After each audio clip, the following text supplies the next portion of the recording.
immediate build-up to this match. Interesting. Wigan against Huddersfield then, a little late, but we're going to get kicked off. And remember, if you're just tuning in, there is no George Williams for Wigan. He has been withdrawn because of a problem in the warm-up, and it gets worse for Wigan because Charnley has just hoofed that kick-off out on the full. Well, that's amazing. That is a real huge mistake. Not only did it give and deny the Wigan forwards, especially the chance to sort of try to soften up the first take-up of the Giants, but now it's the Giants that can apply that pressure. And Danny Brough makes quite certain to get it over the whitewash. Anyway, big opportunity for the Huddersfield Giants if they can never get the ball back from the supporters over on that far side. McGilvray eventually tipping it inside to Cudjoe. Here they come now, and of course they will look to Danny Brough. They will find Brett Ferris eventually. He's halted by the tackle. It was a little bit high, or at least it looked a little bit high on that occasion. Well, he certainly Anthony was. Gelling. Yeah, Gelling certainly had the arm underneath the chin. You can see Sean O'Loughlin trying to just turn the man over. Sean Lunt at dummy half gets the ball to Danny Brough. He then finds the supporting act, and of course the supporting act was Jamie Ellis, who gets the ball away. But Wigan quickly in with the defence. Hampshire involved in the early challenge then. This is Anthony Mullally now, and Hampshire, one of the 4 cherry and white hoop jerseys there, in for the tackle again, so he's having involvement very early in the piece here. Ball comes back to Brough eventually, and then off the outside of the left boot they're looking here for the winger Murphy. They found Charnley. Charnley then gives it away to Gelling, and Gelling cannot get out of trouble, and there's going to be a goal line drop out here. So the pressure comes in from Huddersfield right from the very first kick-off. Yeah, it was a neat little kick as well, wasn't it, from the skipper, Danny Brough. Didn't wait until the last. They went on the 4th. He certainly took it from the field of play. He tried to get through there, but that's great defence. So the opening 2 minutes, and a dramatic start. We didn't expect that. That wasn't in the script, was it? Well, Huddersfield know that they need to start better in this game than they did last September when they came here. I know after 20 minutes they were still 2 points down, there wasn't a big difference, but physically they hadn't been able to compete with Wigan in that opening quarter, and that I'm sure has been a focus for them this week here. In all the challenges, whether you're running with the ball or whether you're tackling, they need to match, if not beat, the Warriors here in the middle of the field. Mullally plays the ball to Lunt. He gets it away then to Okumatai, the big Tongan international. There are 4 cherry and white jerseys around him once again.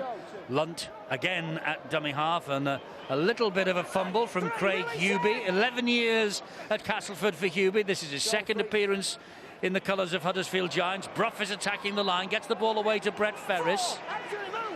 4 tackles gone in this particular set of 6, and Lunt will come down the short side. Gelling gets to him, brings him down. Surely Brough will get the kick away. Will it be a short one towards the post? Well, there it is. It's off the right boot this time. Farrell has fouled it. The chance. And the ball was knocked back. The referee says it's a knock-on in goal by Huddersfield. Jamie Ellis is the man who knocked on. There it is. And he got it right. He got it right, Richard Silverwood. Yeah, it certainly did, but beautiful little kick. Created all sort of confusion from Danny Brough. And Jamie Ellis, well, he thought he had it and then just lost control. Oh, now, that would have been a super start for the visitors. Now, did he get it right? Did that ball hit the ground off Jamie Ellis, or did he flick the ball back? Here it is. Yeah, I think he's flicked that back, you know. I think he's just run beyond the ball. I think the ball's travelled forward. I think that's the right call. Well, it'll be very interesting to see that again later on, maybe in John's analysis at half-time. It certainly was knocked forward. I got the impression, though, Stuart, that Ellis got a hand to it and flicked it back. Well, I think the ball's gone forward and he's actually run past it. I think it's just an illusion of the way he's gone. I think it is a knock-on. OK. Powell's kick straight down the centre of the field. And here comes Aaron Murphy. Well, not the best kick there from Sam Powell, but that's great defence to push them back. McAlorum got to get out of the way. Jermaine McGilvray. A little bit slow to do that. Notice how this Wigan defence and messing around. They just held on a little bit too long. Well, let's have a look at this incident. Here comes the first touch that's knocked forward there by Ellis. It doesn't hit the ground. Second touch, and well, his it's first slide touch is rule in the, stuff. well, his first touch is in the field of play. The ball touches the ground in the in-goal area, so I think it's a clear knock-on. But it was after the second touch. After the second touch, yeah. Second touch took it into the in-goal area. Well, the arguments will rage on. There's no doubt about that. It's all academic because, of course, Richard Silverwood didn't hand it up to the video referee. We're trying to be video referees as well here tonight. Well, I'm talking about how quick the defence from Wigan is moving up, and that's where Sean Lunt's got to take full advantage. If they're a little bit slow in getting first and second markers, he's got to scoot away. At the moment, he's just quite happy to just be feeding it out. That's a better way. Scoot towards, give them the opportunity. It's a great start, this, from Huddersfield. This is Jake Connor. Something's gone on here in back play. There's a bit of a clash. There's a shoulder charge the referee has seen. It involved Brett Ferris. I think it was a late hit on Brett Ferris. Brett Ferris went back to him, and there was a bit of an altercation. Don Crosby, is it Jamie Ellis, in fact, who he knocks to the ground? It's a late tackle by Crosby on Ellis. Ferris takes matters into his own hands on it. So another penalty for Huddersfield. It's been all one-way traffic in the opening 6 minutes here. Well, Josh Charnley will be hoping that they don't score, because it was his kick-off to start the match that's caused 6 minutes of goal line pressure here almost for them. Brough, long pass, finds Cudjoe. Cudjoe then gets it away to McGilvray. He goes down quickly because he knew the touchline was beckoning for Joe Burgess, the tackler. That was Ellis, and here they come again with Jack Hughes, the loanee from Wigan. He swapped clubs with Larne Patrick of Huddersfield. Patrick now at Wigan. Oh, that was forward. Well, I can't believe that the official did not pick that up. Lunt again, and there's a chance for Mullally. He's got it Mullally, down. I think, has got this down. He's going to give this. He's checked with his touch judges either side. He said yes, yes, and they both nodded. And Anthony Mullally gets the first points on the board for the Huddersfield Giants. Their first points of 2015 as well, by the way, after the 19-0 drubbing by Hull FC a week ago. Anthony Mullally and 6 minutes of pressure have finally paid off. Well, this is what I thought was a forward pass. But they've got away with it. And that was poor defence. Take nothing away from Mullally. It was just a straightforward pass. Just sheer weight, determination, plonks it down. All that pressure has paid off. That looked very dubious. At best, line ball, perhaps. Either way, the Giants, they won't be worried. Neither will Mullally. So the first points from Anthony Mullally, the Irish international. And Danny Brough adds the extras, so he's getting closer to the 3,000 career points. And Huddersfield have got a 6-point lead.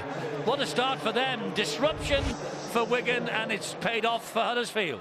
This is so simple.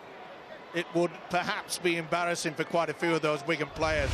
And I'm sure that their coach, Sean Wayne, will be certainly checking up on that, because normally their defence is a lot more solid. Well, this is a real fillip that the Giants needed. They were all over the shop last week against Hull. I'm taking nothing away from the Black and White's victory. But they looked as though they hadn't been training together. They looked lost, and especially in defence, they lost all sorts of shape. Well, Wigan have only kicked the ball off twice in 8 minutes. The first one sailed out on the full. Then we had all the pressure from Huddersfield. They've just kicked off again, and Huddersfield back in possession. Let's go down to Rod. An update on the George Williams injury, Eddie. What happened was he just felt a twinge or a tweak in his groin right at the end of the warm-up. So immediately said, it's not quite right, I need to pull out, and was honest enough to say, hey, I'm not fully fit tonight, and that gives Ryan Hampshire his chance. Oh, that's a great ball from Brough to Leroy Cudjoe. He's got McGilvray in support on his outside. McGilvray trying to outmuscle Burgess, who did well in the tackle. Tremendous play by Burgess. He did not get sucked in.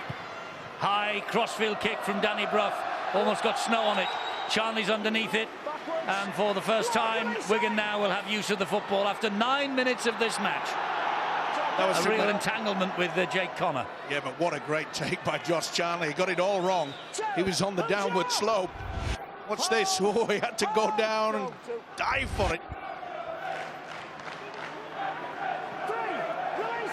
So here come Wigan. What can they do now? And that was Bateman who gets it infield, and O'Loughlin spreads it wide to Farrell. He finds Tompkins, and there goes Burgess. And there's clear grass ahead for Burgess. He has Hampshire in support with him, and Jake Connor did really well. Yeah, good contest there. Now then, Joel Tompkins into centre field to Matty Bowen. First threat on this Huddersfield line. Bowen takes the tackle, number 5. Michael McElaurum is scheming behind him. Back it comes to Powell, who hoists the kick wide. Oh, and Charnley's dumped it down into the arms of Brough, and Brough then gives the ball in field to Ferris. Ferris isn't the quickest, he'll take the tackle from Charnley. Well, it took the gamble trying to keep it alive. And it didn't come off. You could see that Charnley got to it first. Looked as though he was going out on the full. Did well, did the winger. What a great start to the game. Both teams prepared to move the ball in their own half of the field, throwing risky long passes that are coming off and challenging the defence. We've got that end-to-end nature. Here's a penalty which helps Huddersfield get back to the end of the field. And then the referee's going to pull out the captain. Not surprisingly, remember last week against Wigan, they were 16-0 up, looked as though they were just coasting, and then all of a sudden they lost the plot, started giving away silly penalties, and he knows it. There's the skipper, Sean O'Loughlin. 4-0 the penalty count to Huddersfield. OK, the first was for a technicality, basically. The ball hoofed out on the full. 3 have followed for this sort of thing thereafter. Well, what they're trying to do, Eddie, is face his head back towards his own goal line. So it makes it a lot more difficult for the player to get up, turn around and play the ball. It slows it down, and Wigan feel that once they control the ruck, they'll have a better chance in this game. The referee, Richard Silverwood, is on to that. He's mentioned it's happened a couple of times. See what Wigan can do in attack now. Great work from Bateman there. That should have been a penalty. The crowd thinks so too. The official, Richard Silverwood, says play on. Well, Huddersfield made a right porridge of that pass, and Bateman swooped on the loose ball. Yeah, a little bit static. You could see that it looked as though that Mullally was going to be the dummy runner. He finally finished up with fingertips on it. Wigan got a good chance here, and that's a forward pass. No, it's given a penalty. The late shot. I think it's the Kumatai. Kumatai, yes, it is. Late shot on him. Similar to the one up the other end of the field. Well, when are these players going to learn? And that was forward, by the way, but Akuma Tai.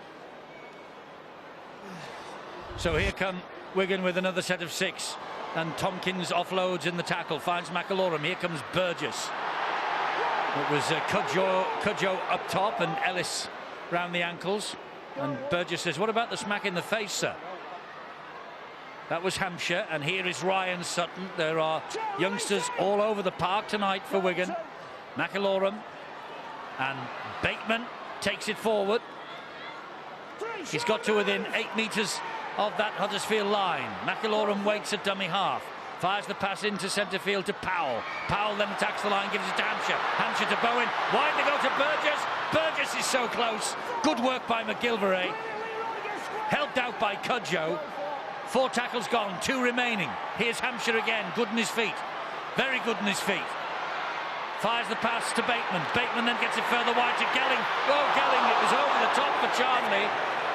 And it found the photographers and the touch judge and the ball boys, nothing else. If Huddersfield, Eddie, get anything out of this game, it might be the 2 contributions from the wingers. Aaron Murphy on that occasion, and before him, Jermaine McGilvray is shutting down Joe Burgess. Murphy had to come in and put pressure on Gelling. That pressure forced Gelling to throw the ball forward. On the other wing, well, McGilvray was absolutely brilliant. You'll see Murphy's involvement here. If he doesn't cause difficulty for Gelling, Gelling flicks that ball into his winger's hands, and it's a try. But well done for both wingers on the Huddersfield Giants side. Yeah, it took a huge gamble, didn't it, Murphy? But it certainly paid off. Gelling couldn't control it. The golden opportunity wasted. And here comes the big fella, Crabtree. Yeah, right. Get in.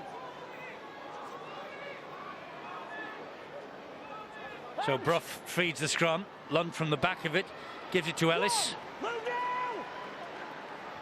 Aaron Murphy it was, beg your pardon. Here's Akuma Tai. Being played at quite a pace this match, early on. Wigan again, you can see they're trying to turn the man. It's a technique that is often used, and Sean Wayne certainly likes to see that there to slow the opposition down. If you can get them going into just one-out football, which they're doing against the Giants so far, they know that when it comes to the kick, they'll probably get to halfway when they receive it. That's a great kick, though. He split the fullback and the winger. Good stuff from Danny Brough. Danny Brough, and the chase isn't bad. They've all arrived. A purple line of defence. Mullally, the try scorer, left the field a few moments ago. He's been replaced by Earl Crabtree. Brett Ferris was a little bit vigorous with the challenge on Charnley then. This is O'Loughlin. Much better defence from the Giants, I must say. They were somewhat feeble last week against Hull. Liam Farrell finds Logan Tompkins. Penalty. The referee shouted clear it, and they didn't. Well, he's having a heck of a job as Richard Silverwood to try to get both sides away from these tactics of holding down. Both sides aware about the ability of quick play the ball and get the advantage, get the overlap out wide.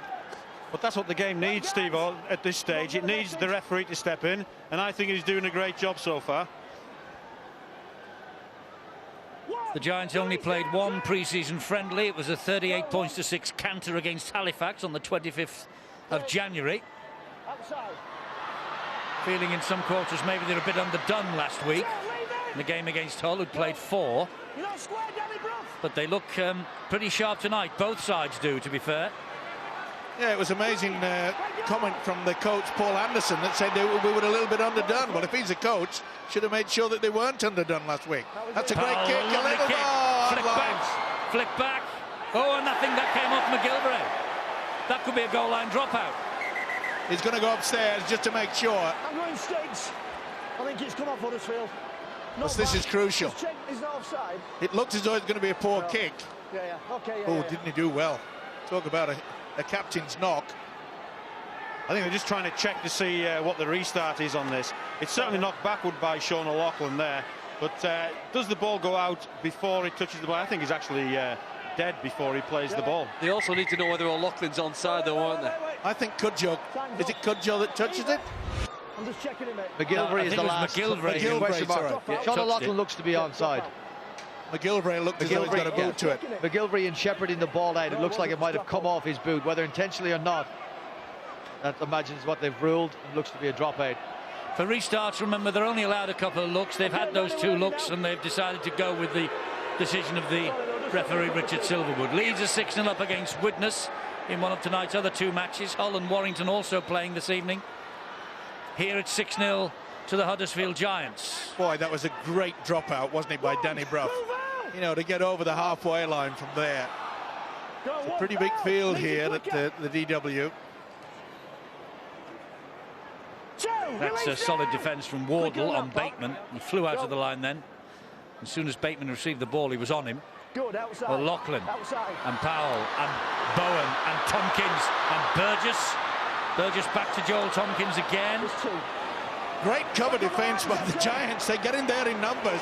Good work by Jamie Ellis again. Liam Farrell. Here's Hampshire. Hampshire short ball to Crosby.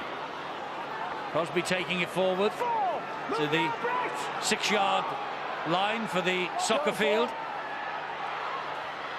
Bowen, he missed that particular tackle, but he made amends to Joe Wardle.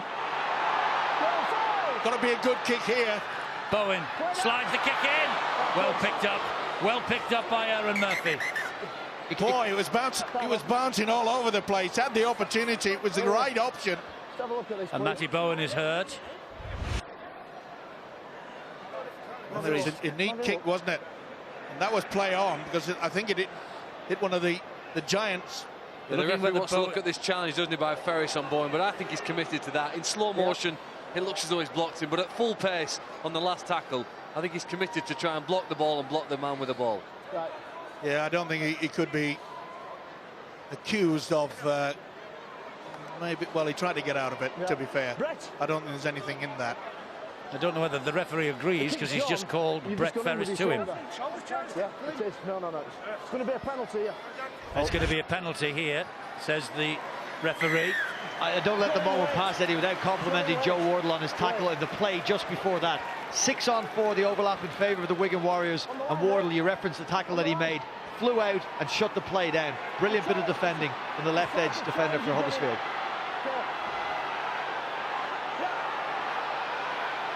Well, Ferris is somewhat bemused, but Wigan launched their attack again. With Ryan Sutton, he takes the first.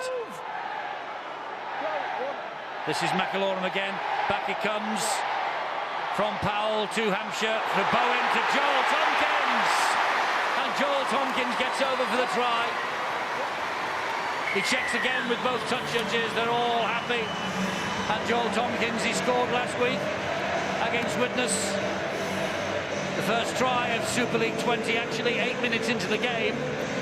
And he's got his second try in as many matches here on the back of the penalty given against Brett Ferris. This is the kick through that you can see that Lund gets a touch to it. Murphy looked to be A-OK, but this is Goodman. Watch how they come out of the line. You can't afford to do that. Leroy Cudjoe was absolutely in no man's land. And when you do that, watch him go. Can't do it. He's got to go round you. I do see Wigan play this option very often. Lots of numbers, lots of angles, and they get over and score. Going back to the action replay, though, I don't believe they should watch that in slow motion. I don't think that is fair, really, and I don't think it's the right way to make a decision on whether that should have been a penalty against Huddersfield. It was watched 2 or 3 times in slow motion. Gives you a totally different story. It does overemphasise the movement. I actually thought that Brett Ferris was falling away from Matt Bowen and not actually going into him. I thought it was quite a harsh penalty, that. I agree. I thought that he was trying to get out of it. He bent down and thought to say, OK, well, I certainly don't want to use the shoulder charge. That would have been a penalty. So, controversy reigns. Sam Powell here with the conversion attempt. He's never kicked a place kick in his life. He's kicked drop goals, but never one of these before. The likes of Charnley has.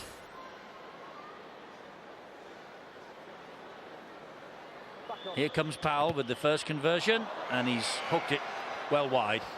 I want to give you a little bit of an insight into what Jermaine McGilvery might be thinking, Eddie, as he's standing out on the right wing and faced with 3 men in front of him, thinking it's 3-on-1. What's happening inside him is that they're running these block plays, continuous block plays. We'll have a look at this first of all. Brett Ferris, normal speed. You would say he's got a chance to get out of that, and that's the penalty he's given. But Jermaine McGilvery is faced with 3 men in front of him and no help, it seems, coming across. The reason is Wigan are running these block plays brilliantly. The help will eventually come, but Jermaine McGilvery gets panicky and says he has to come in and shut it down himself. On that occasion, perhaps the wrong decision, but he was running out of space. The try line was getting closer, and there were plenty of Wigan players coming towards him. Yeah, but Paul Anderson, the Giants coach, got to make sure that both McGilvery and Leroy Cudjoe get their defensive pattern sorted out. They got caught out there, both coming out of the line, bit of indecision, and it created that gap for Joel Tompkins. Powell spreads it wide to Bowen. Gelling went without it. Well, they're building in confidence, aren't they, Wigan? A little bit of a scratchy start, remember, from the kick-off, straight out in touch. And he knew that he just took his eyes off the ball at the vital moment, Anthony Gelling.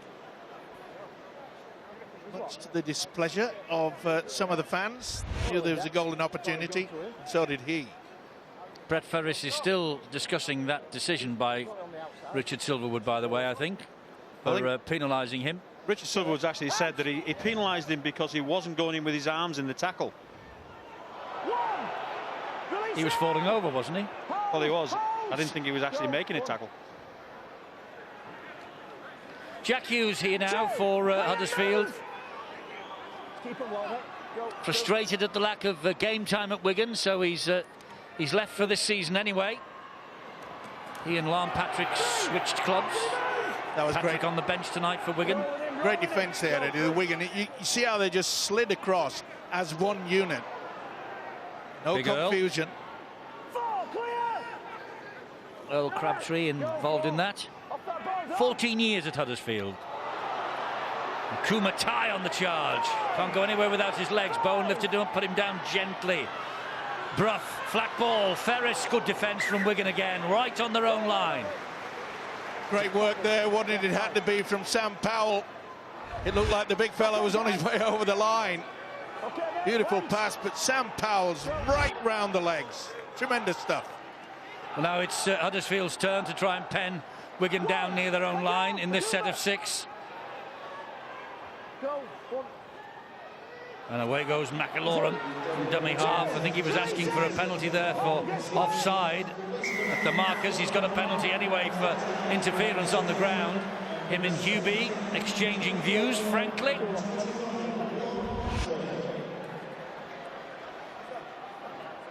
Yeah, well, the official is telling them to roll away, and they failed to do that. 4 penalties in a row for Wigan now. We had 4 in a row for the Giants and 4 in a row now for Wigan. The ledger is evened up. Benchmark is 6 for a team warning, 7 for a sin bin. St Helens Catalan games is our reference, Stuart. Is that correct? I'll take your word for it. It's Huddersfield's turn next, Brian. Don't worry about it. McIlaurin shrugs the challenges off. Finds Gelling. He got the ball away to Powell. And then Lon Patrick against his former club. He takes the tackle. Bowen. And here goes the try scorer, Joel Tompkins. He's a solid runner down that left-hand side. Yeah, great effort. Trying to claim a penalty from the official. Hampshire to the skipper, Sean O'Loughlin. This is where the Giants have to make sure that they go as a unit. Man-to-man marking, don't create the overlap. Oh, good ball. Bateman just skips his way to the line. Oh, it's not given yet. Tackle 4. Try. Possible obstruction. Possible obstruction they're looking for in back play. The referee has given a try. It's now up to the video refs to overturn it if they think there's something to overturn. Tim Roby, Ben Thaler in charge tonight. Well, it's the touches from the side that's called obstruction. I don't know where there's any obstruction there. I think Bateman just hits a big hole and he's through. This is where there's a bit of a collision, and I don't think anybody's affected at all. Again, doesn't matter where the ball's caught. It's on the outside. That's fine. The ball's well away from those players. And it's the Huddersfield player that's gone across to him anyway. So I can't say anything that will disallow this try. This should be given. Well, they checked the grounding, so it looks like Bateman's going to get the green light. And he does. Yeah, basic football from the Wigan outfit. Good quick hands. Created that gap. And as soon as one of the players just makes a movement, and we saw that, trying to go across, he just sucked him in. And it left a huge gap for this man, Bateman, to score a crucial try. No, I'd suggest it's far from basic, Steve. I think it's a very, very well-rehearsed and prepared move. They've gone on the left-hand side with block for block. That's a block there. And then on this occasion, it's block to a face ball, missing out a player. It's very smart play. If I was a Huddersfield defender, I'd be expecting a block play with another block play behind it. On that occasion, Joe Worrell got cut out because they mixed it up so brilliantly. Change of kicker. It was Ryan Hampshire that.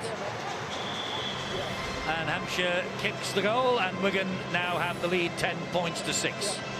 Well, it was a problem last week, wasn't it? And you'll see that defensive line.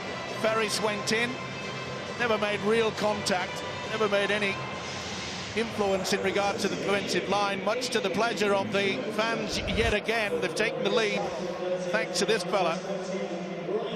Such a talent, isn't he? The second rower, John Bateman.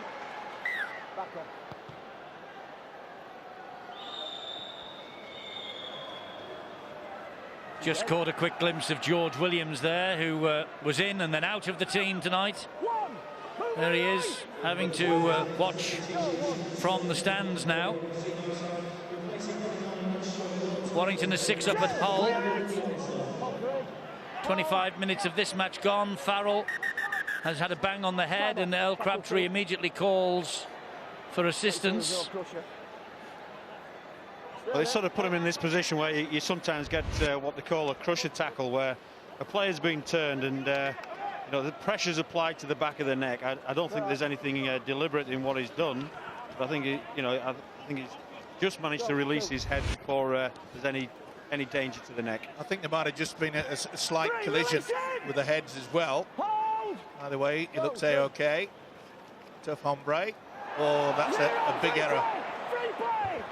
Yeah, big error that by Lon Patrick. Brett Ferris wasn't happy with that challenge. He was stood up by 3 and then a man came in late. Here is Leroy Cudjoe.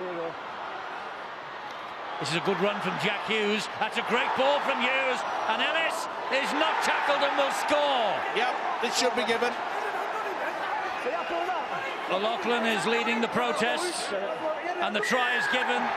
Wigan unhappy with the try being awarded. Huddersfield delighted.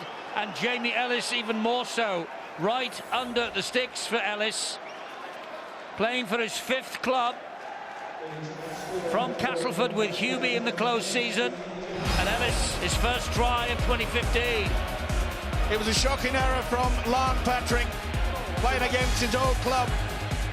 And he didn't like that, did Brett Ferris, and he had every right to feel as though he was badly done to. But this was good play by Wardle, back on the inside, keeps it alive. Hesitation in the Wigan defence. What about the offload there? Certainly wasn't stopped.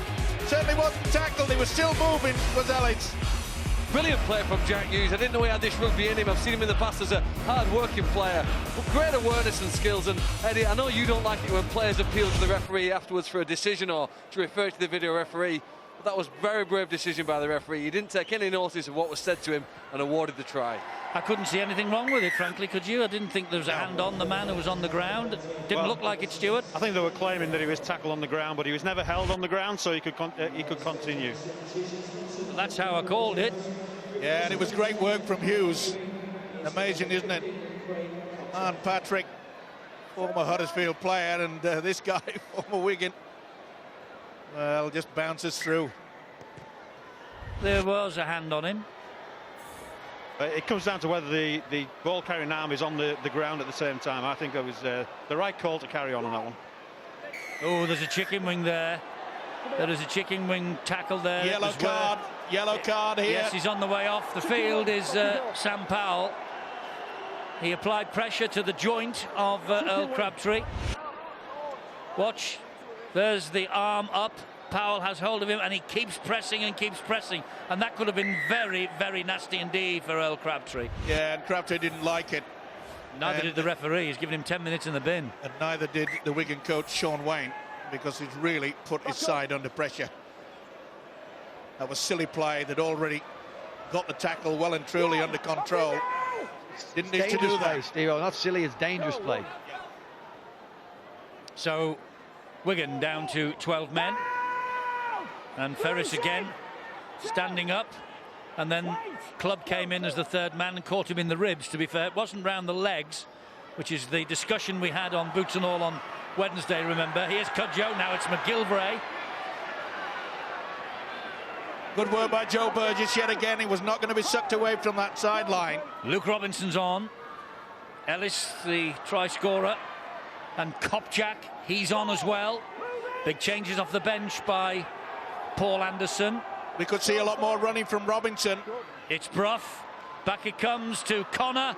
Wide it goes from Connor to Murphy. That's good work by Charnley. He knocked that down to Charnley. That'll be play on. It'll be Wigan ball.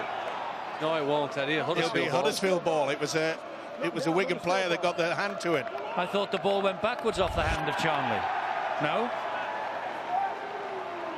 That's a knock-on. I think it's like the one earlier where he's gone beyond the ball. I think it's definitely knocked forward. Yeah. He's in touch anyway. Okay. I thought it came off the Huddersfield player's hand and went forward, but I mean these glasses are cheap, I must say. $150 a pair. You probably look back at that and think he did very well to shut down Aaron Murphy. He was a bit stretched, Josh Charnley, and done brilliantly to stop him and stop the Huddersfield players' momentum. Didn't need to reach out and try and make that massive play.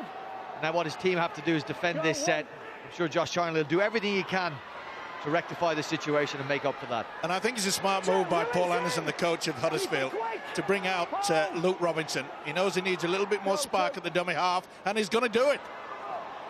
And wide it comes to Murphy, and Charnley's there again, and Murphy is, well, he's just Held on up. the line and There you held go. up. There you go. You've just made up for it, Josh Charnley. Well done. Brilliant, brilliant wing play. So Robinson waits 10 metres away. The tackle count continues. Ferris to take it in, but not too far because Gelling and Bateman saw to it he was going nowhere. Robinson again. Into centre field to Brough. A kick from Brough. Oh, there's a chance here. There's a try coming No, on as Connor lost this. He's lost it. Connor lost this ball. Well, it was a wonderful little chip over. I wonder what he's going to give. I wonder what his version of events is. We've got no try. Check he's not tackled in the air. Interesting. Tackle in the air, a possibility. Well, I think there might have been an infringement before this. I think he was pulled back while he was chasing the ball into the in-goal area. So it'll be interesting to see how they look at this. So it's from a kick, so all the players are on side. They're all chasing, so that's okay. Now he's caught the ball. He's certainly got his arm on him, and he's in the air. So is that the reason that the ball comes out? If it comes out,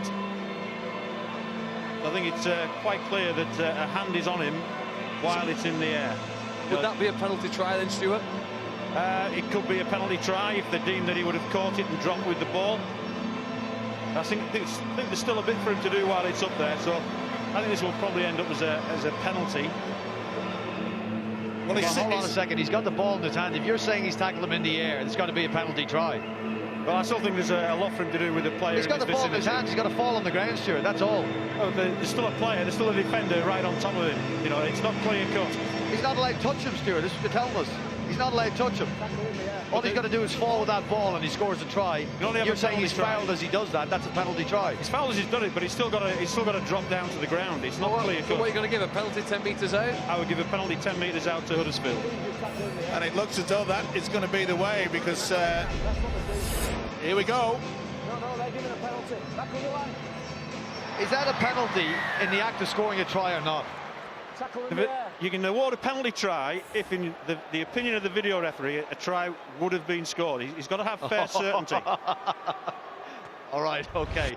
And you're not certain that Jay Connor would have got this down? Well, there's a player right on top of him. If he's on his own, then he might have done. In the sake of fairness, Stuart Cummings did not write the rule book. Well, to be fair also to Joel Tompkins, the reason why he dropped it, I thought you were going to say read the rule book. because he pulled the arm up. That's the reason why. That's the reason why they haven't given the penalty try. Either way, Wigan are under pressure. With a Kumatai. Good tackle round the legs by Gelling. Robinson delays the pass, gives it to Connor, says have another go. Then he released the pass to Ferris. Ferris goes through the legs and finds the touch judge, and that's all. Well, I And that can't. was pushing and shoving involving Jake Connor, Tony Clubb, John Bateman and everybody else. Well, it's amazing, isn't it? If it had been a little bit lighter, it would have been a walk-in for the try. We'd have all been saying, what a wonderful effort by Brett Ferris. And now he's gone straight in a touch, and he looks an idiot. I think this could be the turning point in the match, Eddie. Against 12 men with 6 players at Wigan's line, I thought the Giants had to score there. It looks like panic, doesn't it, really? They may go on and win the game, but if they don't, I think that the Wigan's defence on the line there has saved them. Well, you use the word panic, and Steve-O's right. If it had come off, we'd have been saying invention and how wonderful and well done. I think there's a risk and reward, isn't there? And there's a percentage with every pass, but I thought the risk in that was just too great for it to come off. Move! Go, 2. McIlorum to Liam Farrell. That's good work as well, both defensive-wise and Wigan to get themselves into a pretty decent position. If they can get anywhere near the halfway line, to O'Loughlin. They've done Here very is well. Joel Tompkins. O'Loughlin again will go the short side. Give it to Burgess. O'Connor does his job. And O'Loughlin knocks it on. It's a free play. They'll run this. Well, they run it only as far as Lon Patrick. This is the big problem. Sean O'Loughlin looks like he's down. Ball's going to go close to him. You see him in the back. This would be huge. Well, it'll be huge in the context of this match and huge in the context of the World Club Series next week. Yeah, it's a stray knee. I think it's Robinson that's gone right into the rib cage. Watch Robinson go through, and it's the left knee. Well, I think that's purely accidental. In slow motion, though, it doesn't look good, does it? Like the Brett Ferris one earlier. Well, it always looks worse when it's in slow motion. It's as simple as that. But let's hope that the Wigan skipper is going to be a-OK. Maybe just winded, not surprising. Maybe just missed the rib cage into the kidney area. Yeah. Just an accidental collision, slow motion or at full time, full speed. Yeah, painful. I don't know what he's got against slow motion, Phil Clark. Barry McDermott, Terry O'Connor did careers in slow motion. Crabtree goes down. Midway inside his own half. 7-0 Warrington lead at Hull at half-time. Bit of a battle going on there. There's one here as well, and that was a good shot on Akuma Tai. Brough from inside the 40. Will he make a 20? No. 40-20 possibility. It's a good Stopped kick, though. by Bowen. Yeah, very good kick.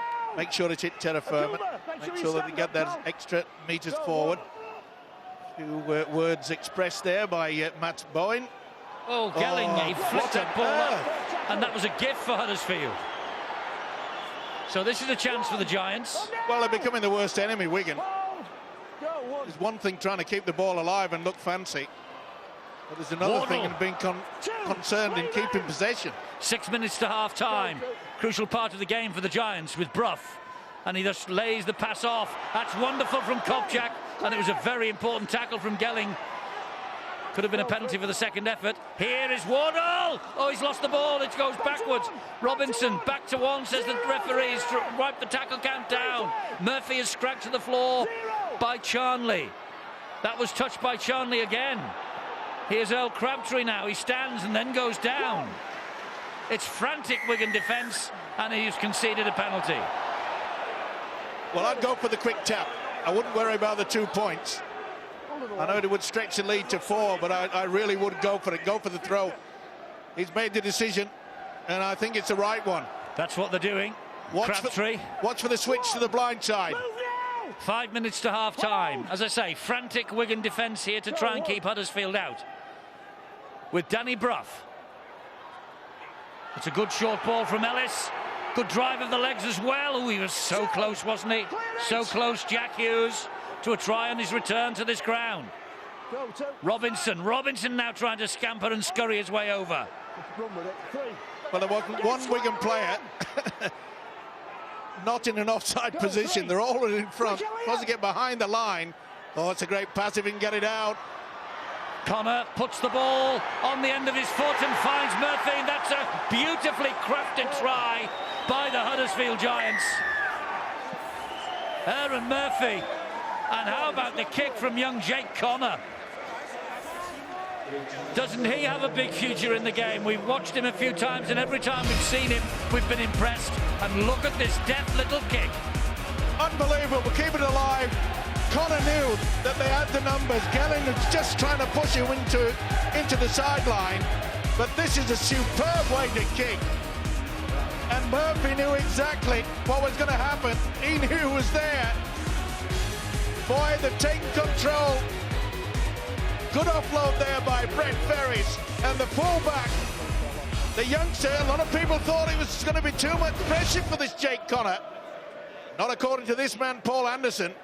Well, it was a brilliant decision. It was Josh Charnley's read of the game to come up in defence, shut things down, that allowed Jake Connor, made the decision for Jake Connor to put the ball on his foot and toe it in behind where Josh Charnley perhaps should have been. Well, 2 from 2 from Danny Brough. 2 from 3 from Danny Brough. He's missed with the conversion, but it's 16-10 to the Giants. It's great to see youngsters quick thinking. You know, a lot of people don't give them the opportunity, but once he got it, he knew that this is an opportunity. You could see that Charnley had gone away. So could Murphy. They read it perfectly. Great finish, but a wonderful kick from Connor. Well, that try, of course, coming with Wigan still down to 12 men. Sean, this first half we've had 7 penalties against your side. Okay, there could have been another 7. I'm trying to manage the game, but you're leaving me no option. Sort your hooks out, sort your tens out, sort your foul play out. Okay? Well, you heard the referee, I think, there, just spelling it out to Sean O'Loughlin, the Wigan captain. He's got to sort things out. They've had 7 penalties against them. And in every department of the game, that's a good hit, though, by Larn Patrick. Was it ever? Witness doing well at Leeds. That's 6-6 at half-time. Kopchak felt that. Go, 2. Sam Powell on the line here, waiting to return out of the sin bin. Huddersfield have scored a try while he's been off. Go, 3. 4, John Bateman, move! There he is, Powell just waiting for the nod, and he gets the nod now, and Wigan back to the full complement. As Brough runs a lateral line and shows it to 2 or 3 before he gives it then to Cudjoe, and Cudjoe gets through one. Oh, and it bounced off the head of Jamie Ellis. There was a golden opportunity then because the Wigan defence was in some form of tatter. Yeah, it was just a touch too high from Leroy Cudjoe. It was a wonderful weaving run there by Danny Brough across, throwing a dummy back on the inside, and he knows Jamie Ellis, golden opportunity to score more points just before the half-time break. Stuart Cummins might have an opinion on that one. Coming a ball off the head, Stuart. Well, it's a bit of a one from left field, but it's hit his head, so it's not a knock-on. And Jamie Ellis actually gets in front of Cudjoe before he gets the ball back, so should have been play on. Surrender! Not happy, the Wigan fans, about the treatment of Bowen on the floor then. Meanwhile, this is Anthony Gelling. Well, the Giants are becoming more aggressive. And I think a lot of the fans here, they're becoming a little bit frustrated, as are the Wigan players, and that won't help their cause. That was not, this will be the free play. It will, and he got across the advantage line, so they just play the ball on the 0 tackle. That was Joe Wardle again, Eddie. It was Joe Wardle's tackle that forced that ball loose and back into Huddersfield fans. Huge play as we come close to the half-time siren. Well done, Joe Wardle again. Release, pal, come on. Richard Silverwood's having the devil's own job in controlling this game, he really is. Oh, out on the full from Brough. He went for a 40-20, he went for the big play. Yeah. And as it is now, he's given Wigan possession midway inside the Huddersfield half. And once the scrum is formed. And that's what you call greedy play. They've got a 6-point lead. He went for the 40-20 when perhaps he should have been making sure that they're going to half-time with that secure 6 points. And as it is, they've got 20 seconds, Wigan, to try to pull one back. Bowen goes down, slippy surface tonight. Been drizzling a bit in the northwest this afternoon. Bateman, good hands, oh, good hit. Great work. Once again, Aaron Murphy's putting himself about. Last seconds of the first half. This will be the last play. Will it result in 6 or 4 for Wigan? Liam Farrell slides the kick in. Connor will pick it up and he says, that'll do us. We'll turn round with a 6-point advantage. And that's exactly what they'll do. So, Mullally with the first try, 6-0 after 8 minutes. Tompkins hit back, it wasn't converted, 6-4. Bateman's try, Hampshire's goal made it 10-6. Then they had a man in the sin bin, Sam Powell, while he's been off. Well, Murphy scored a try, Ellis just before that, 16-10 to the Giants at the break.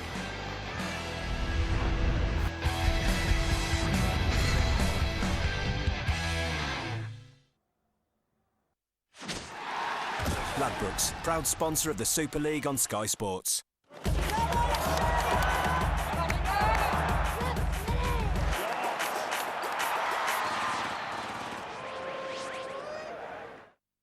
Roses are red, violets are blue. You've more chances to get lucky with 10 Cupids coming for you. The National Lottery is making 10 millionaires this Valentine's Day. Get your lotto ticket today. Play makes it possible. In our winter sale jumbo weekend, this beautiful 100% solid oak coffee table is now an amazing $199. Jumbo weekend ends Sunday.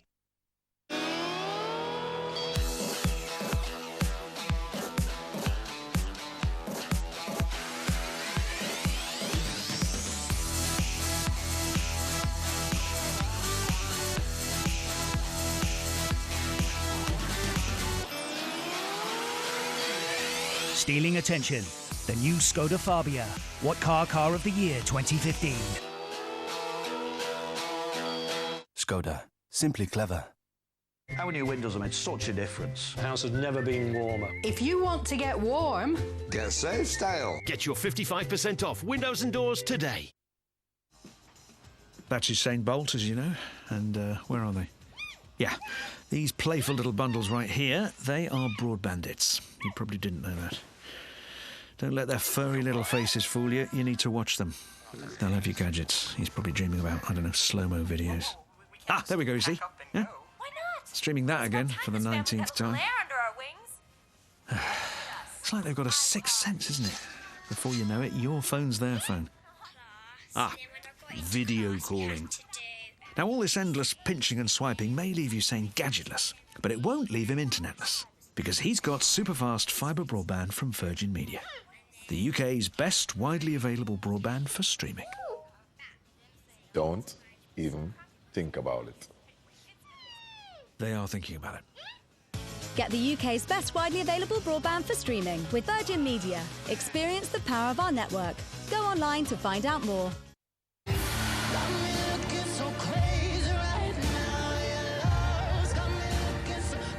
Anastasia? Christian. Did you know the UK's #1 shampoo is Head & Shoulders? It starts to work on dandruff after just one wash, and it's also validated by the British Skin Foundation. For great-looking hair that's up to 100% flake-free, why choose anything but the UK's #1 shampoo? New Skoda Fabia. Available with £500 deposit contribution. What car of the year 2015? Skoda. Simply clever. I chose this because men do not feel swords. They feel monsters. Dracula Untold. Own the legend on Blu-ray and DVD now. For me, the opportunity came on a football field. As a young kid, I was very, very shy, but when I'm on a football field, I'm totally different. What Sky have created is something very special. Action! I'm very proud to be part of Sky Academy because whether it's an athlete, whether it's in the arts, whether it's TV, it's creating amazing opportunities for young people. Sky Academy, helping young people fulfil their potential.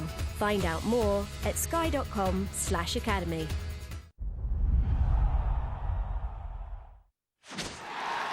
Ladbrokes, proud sponsor of the Super League on Sky Sports.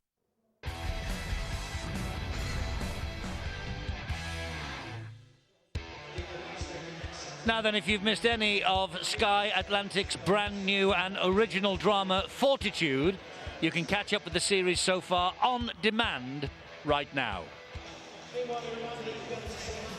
Half-time here in the First Utility Super League, and Wigan Warriors 10, Huddersfield Giants 16 is the situation at the break. And Sean Wayne, the Wigan coach, knows his men are in a battle. You know, 14 weekly round meetings, home and away. 10 have been won by travelling sides. And they've only beaten Huddersfield here once since 2007 of Wigan. That was June 2011, 46-12. A certain Sam Tompkins got 3 tries. Is this Huddersfield's moment, John, again? Well, I think on balance they've probably been the better side. I know Wigan have had the disruption, haven't they, leading up to the kick-off. And they got the first try as well for Anthony Mullally. More to do with Wigan's slack defence, I think, than any kind of creative play from Huddersfield. Wigan, they did improve. They were poor in this area of the field, but they did improve as they got towards the 20-minute mark. This was the second try by Joel Tompkins. Brian picked this man out during commentary. Jermaine McGilvray had a decision to make, realised he was short on the options that he had. 2 people really here that were causing a problem for him. Matty Bowen's the man that he went for in the end. And as we'll run this on now and just slow that down a little bit, you can see ultimately it's just a decision that he's made. He's got himself between 2 stools. He's taken neither man. Perhaps the man he should have taken there with Cudjoe on his inside shouting out would have been the eventual try scorer, Mr. Tompkins. But that said, Wigan got into the stride, didn't they? Brian, here's another one for you. You mentioned the variation on the play, but I think we need to give Sean O'Loughlin an awful lot of credit in the lead up to this. This was the Bateman try. Just here, O'Loughlin takes that ball to the line, scatters a couple of defenders. Then have a look here at Sam Powell organising his defence. He wants a player in front of him to give himself some cover. And as we run this on just slowly, I'll show you the setup that they've got in the lead into this play. So I'll take you just before the point of the pass. So here's Sam Powell with the ball now, and they're targeting effectively one player. One man on the inside in Lamb Patrick, Bateman on the outside, looking at targeting this player who seems already to have made a defensive decision, makes the wrong one. Nice, easy try for Bateman. And at that point, they looked to be getting into stride, didn't they? But with the loss of Sam Powell for that chicken wing tackle on Earl Crabtree, things and momentum shifted back into Huddersfield's favour. And we're going to pick the pick of Huddersfield's tries. They go in the lead, and here's why.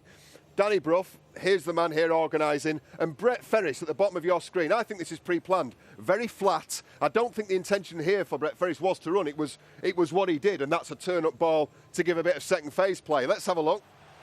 So here's the pass from Danny Brough, shipped straight to Brett Ferris, and then one very little quick pause here, because I think that's a tremendous piece of vision there from Jake Connor. Had very little time to play with. He's seen Josh Charnley up, and he's put a perfectly weighted kick into the corner for Aaron Murphy. I think on balance, Eddie, they deserve that lead, but I think there may be a couple of twists or turns in this yet. Neither side, I think, fully hitting their straps so far on the evidence that first 40 minutes.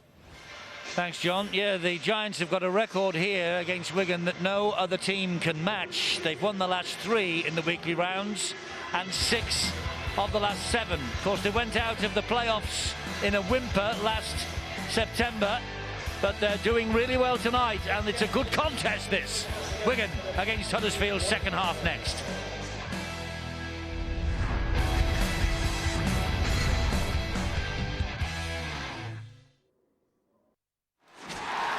Ladbrokes, proud sponsor of the Super League on Sky Sports. I was just like constantly in detentions, messing around. Wasn't even going to finish school out. Since NCS, it's been a massive change. My attitude towards things have changed and my confidence increased as well. From January, I have an apprenticeship here, setting up lessons and helping out. A door opened, then another door opened, then another door. She put you to excellent today. It was the best thing I've done. National Citizen Service. Some things in life you shouldn't miss out on. This is Alpecin Caffeine Shampoo for men. Take a good look, because it's moving fast. In fact, it sold over 2 million bottles in Germany last year alone. To find out why, get down to leading supermarkets and pharmacies. Alpecin Caffeine Shampoo. German engineering for your hair.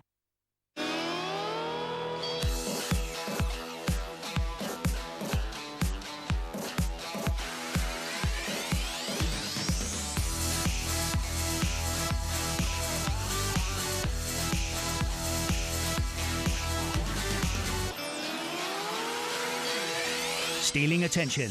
The new Skoda Fabia. What car of the year 2015?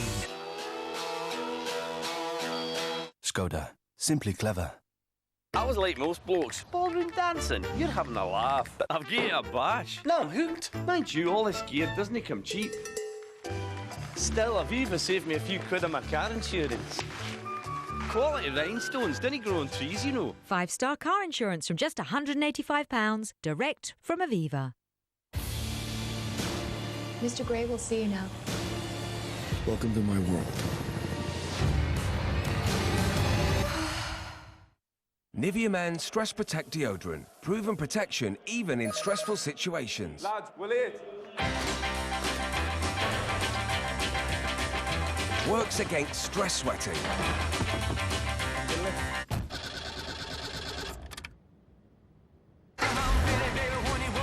Works against body odour.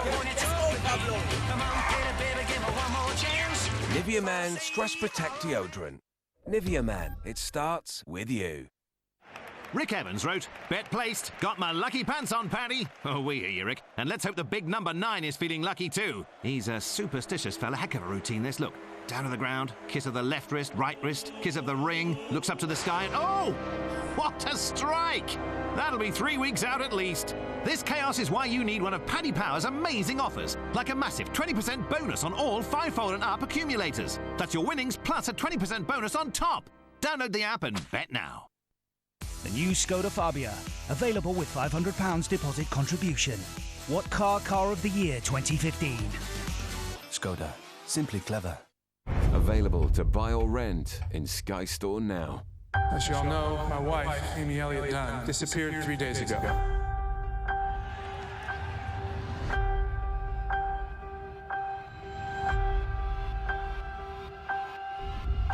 Have you told me everything? Are you asking me if I killed my wife?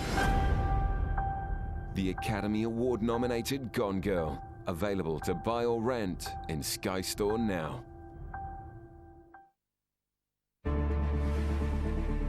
Sky Sports, your home of sport. Whenever you want, wherever you are. Ladbrokes, proud sponsor of the Super League on Sky Sports.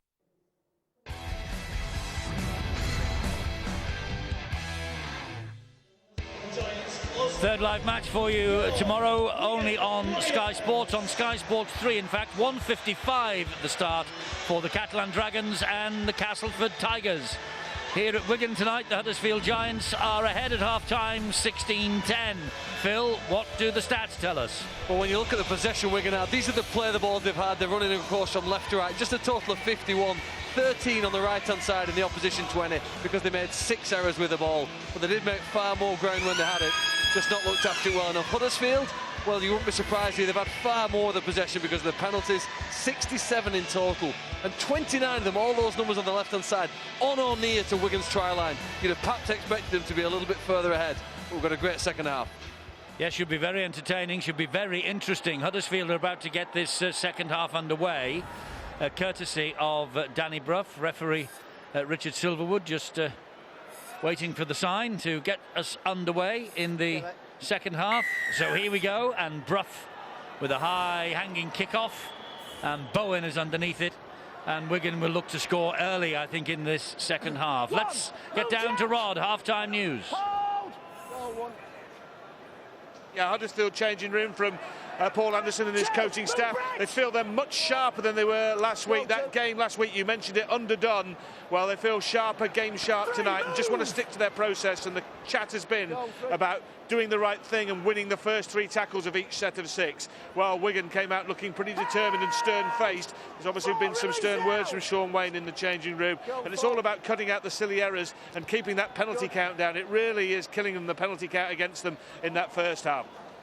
Yes, Richard Silverwood gave them a warning towards the end of that first half. They said there's been 7 penalties in all instances of the game, all departments really, and he wants Sean O'Loughlin to tidy it up, and I'm sure that was something that Sean Wayne, as Rod Studd rightly said, would have been onto in the dressing rooms at half-time, Steve-O. Yeah, it's discipline. It really has to count. We saw in the second half against Widnes that Wigan just completely lost the plot, got sucked in, can't afford to do that against a Huddersfield side that will feel very, very confident indeed.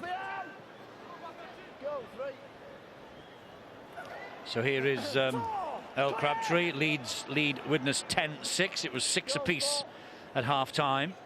And Brough with a deep kick into the corner. He was on the wrong side of the 40-metre line, so no chance of a 40-20, but just buys a bit of land for the Huddersfield Giants, and Wigan will run it back. Just while there's a slight lull, can I just report some very sad news that reached us today? The sudden death of David Swan, 32 years of age. He died last Thursday.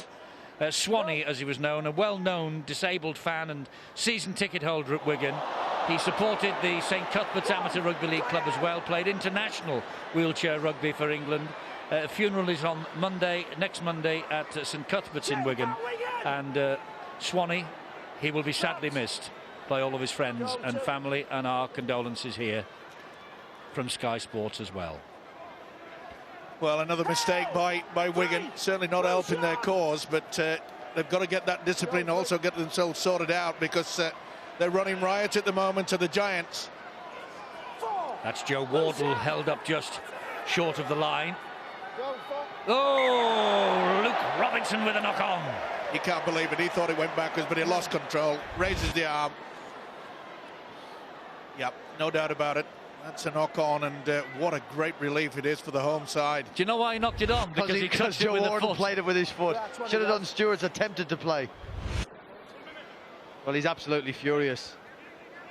With himself, yes. Not with the play the ball, because that was copybook play the ball. Listen to the out call in case we trap. Listen to the out call. It's still a big hole for this Wigan outfit to get it up that field of play.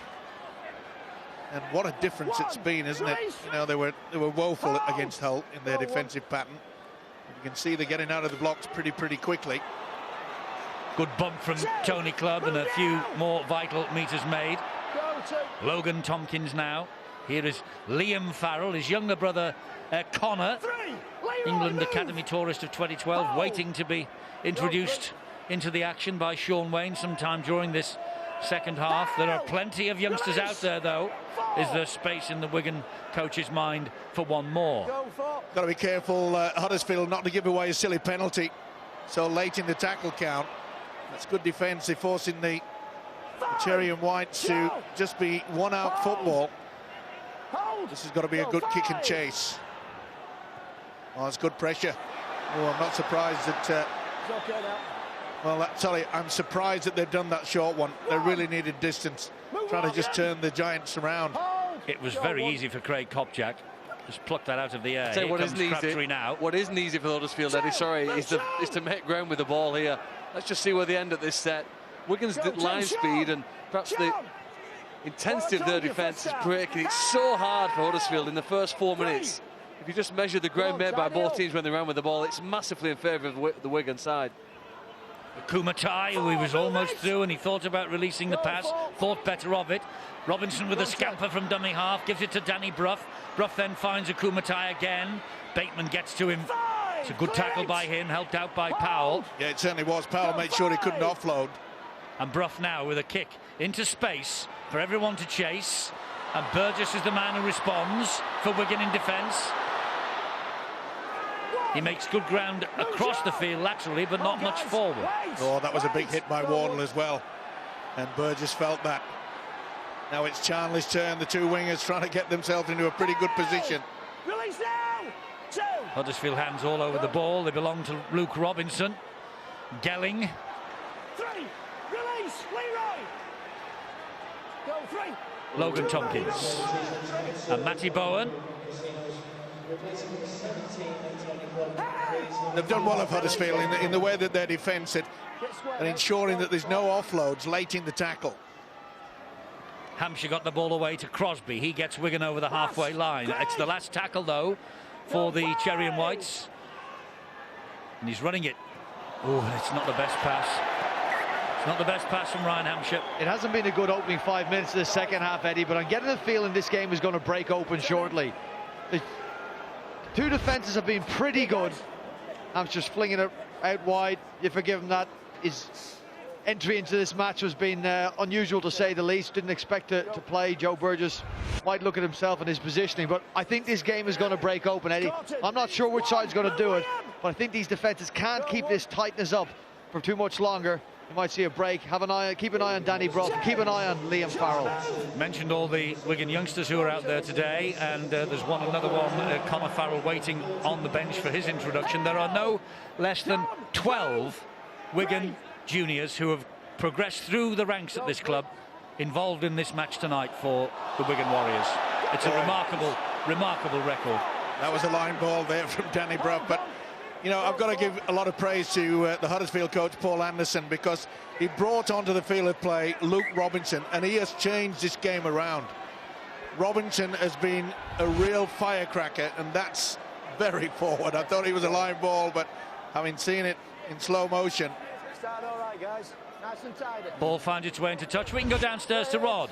Yeah, thanks, Eddie. You mentioned Dom Crosby in commentary on the last set there, and he's come on much earlier in the second half than Sean Wayne hoped he would, because Tony Clubb's the latest man in the wars for Wigan. Looks like another groin strain. We saw that one in the warm-up for George Williams. So there's a couple of problems, not only tonight, but remember the World Club Series next week against Brisbane, and Sam Powell, might have a date with the disciplinary after that chicken wing tackle as well. So problems mounting up here for Sean Wayne and the Warriors. And the immediate problem is the fact that they are trailing by 6 points in this match, and Logan Tompkins looking to do something about that here. The World Club Series begins next Friday. This time next week we'll be at Warrington for the visit of the St George Illawarra Dragons, 7:30. Wigan, Brisbane, we're here next Saturday night for that one at 7:45 on One Again. And then on Sunday it's Saints against South Sydney, and that one will decide who are the World Club champions. Russell Crowe will be in attendance, and hopefully we'll have a word with Russell Crowe. I wonder if he fancies using the touchscreen. We'll ask him. We'll put the request in. He wants to. He always says that he regrets not being a rugby league player. Maybe he could be a rugby league analyst. Saints have got Johnny Vegas anyway. They'll see Russell Crowe and raise a Johnny Vegas. Go, two. This is Al Crabtree now. Three, release A pretty good defence as well. It's the one thing I just feel that Sean Wayne has got to get the message out is that make sure that forward pass. A risky offload by little Luke Robinson, wasn't it, there to Chris Bailey? Yeah. And it has backfired here because for 8 or 9 minutes they've managed to starve Wigan sight of their own try line, but this will give them the chance that the Warriors have worked for. I'm just making the point, Phil, in regards to that Sean O'Loughlin, to me, has got to take a real captain role here. When they've got the possession, he's got to start making sure he gets first receiver. Put the two youngsters out either side of him if he wants to do that. Let them do their magic way out in the centre position, not down the middle. But O'Loughlin has to take control. Logan Tompkins again. Leeds increase the lead against the Vikings. Boy, what a tackle by Wardle. He's got through some work tonight. Here comes Liam Farrell trying to bust through the two would-be tacklers, Jack Hughes and Jamie Ellis. Logan Tompkins at dummy half. And here now is Hampshire. Hampshire comes back to Powell. Powell then to Bowen. Oh, that was a great read by Aaron Murphy. He's been in tip-top form, hasn't he, the winger Murphy? Arguably their best in defeat against Hull FC last week, Aaron Murphy, when he played at full-back. Well, his defence tonight has been superb. Bowen. Well, not the best kick from me offside. Danny Brough. Bounced off Wardle, I think, and into the arms of Brough. We saying what a great kick it was, Eddie, then? It didn't look it, did it? It didn't look a great kick. It's come out to be a cracker now, hasn't it?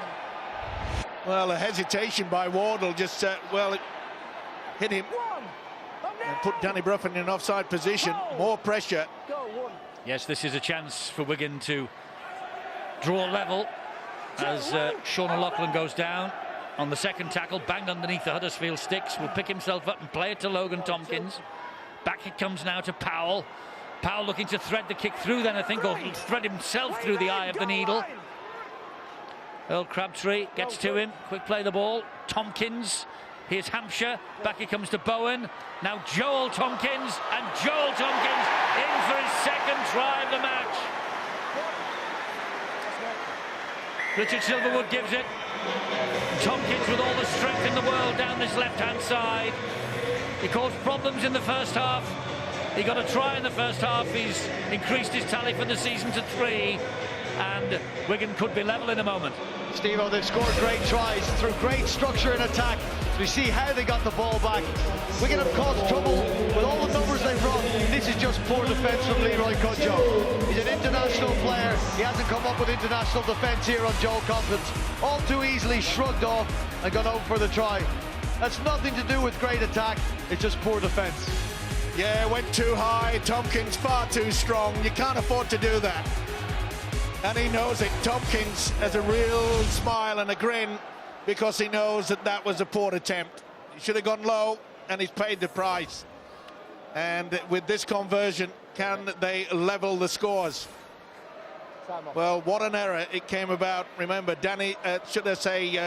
Luke Robinson trying to offload in a virtually impossible position. You get the feeling sometimes, Steve-O, it's not whether he's gone high or low, it's how much conviction he's got in his movement towards him. I think Leroy Cudjoe is big enough and strong enough to fire into Joel Tompkins and sit him backwards. I don't think he went in with enough conviction. He's well able to put Joel Tompkins backwards if he wants to, caught between two minds, whether or not he should hang back or whether or not he should really commit to the tackle. That it more so than high or low. Either way, it's difficult to run without the legs. Simple equation. Can he add the extras?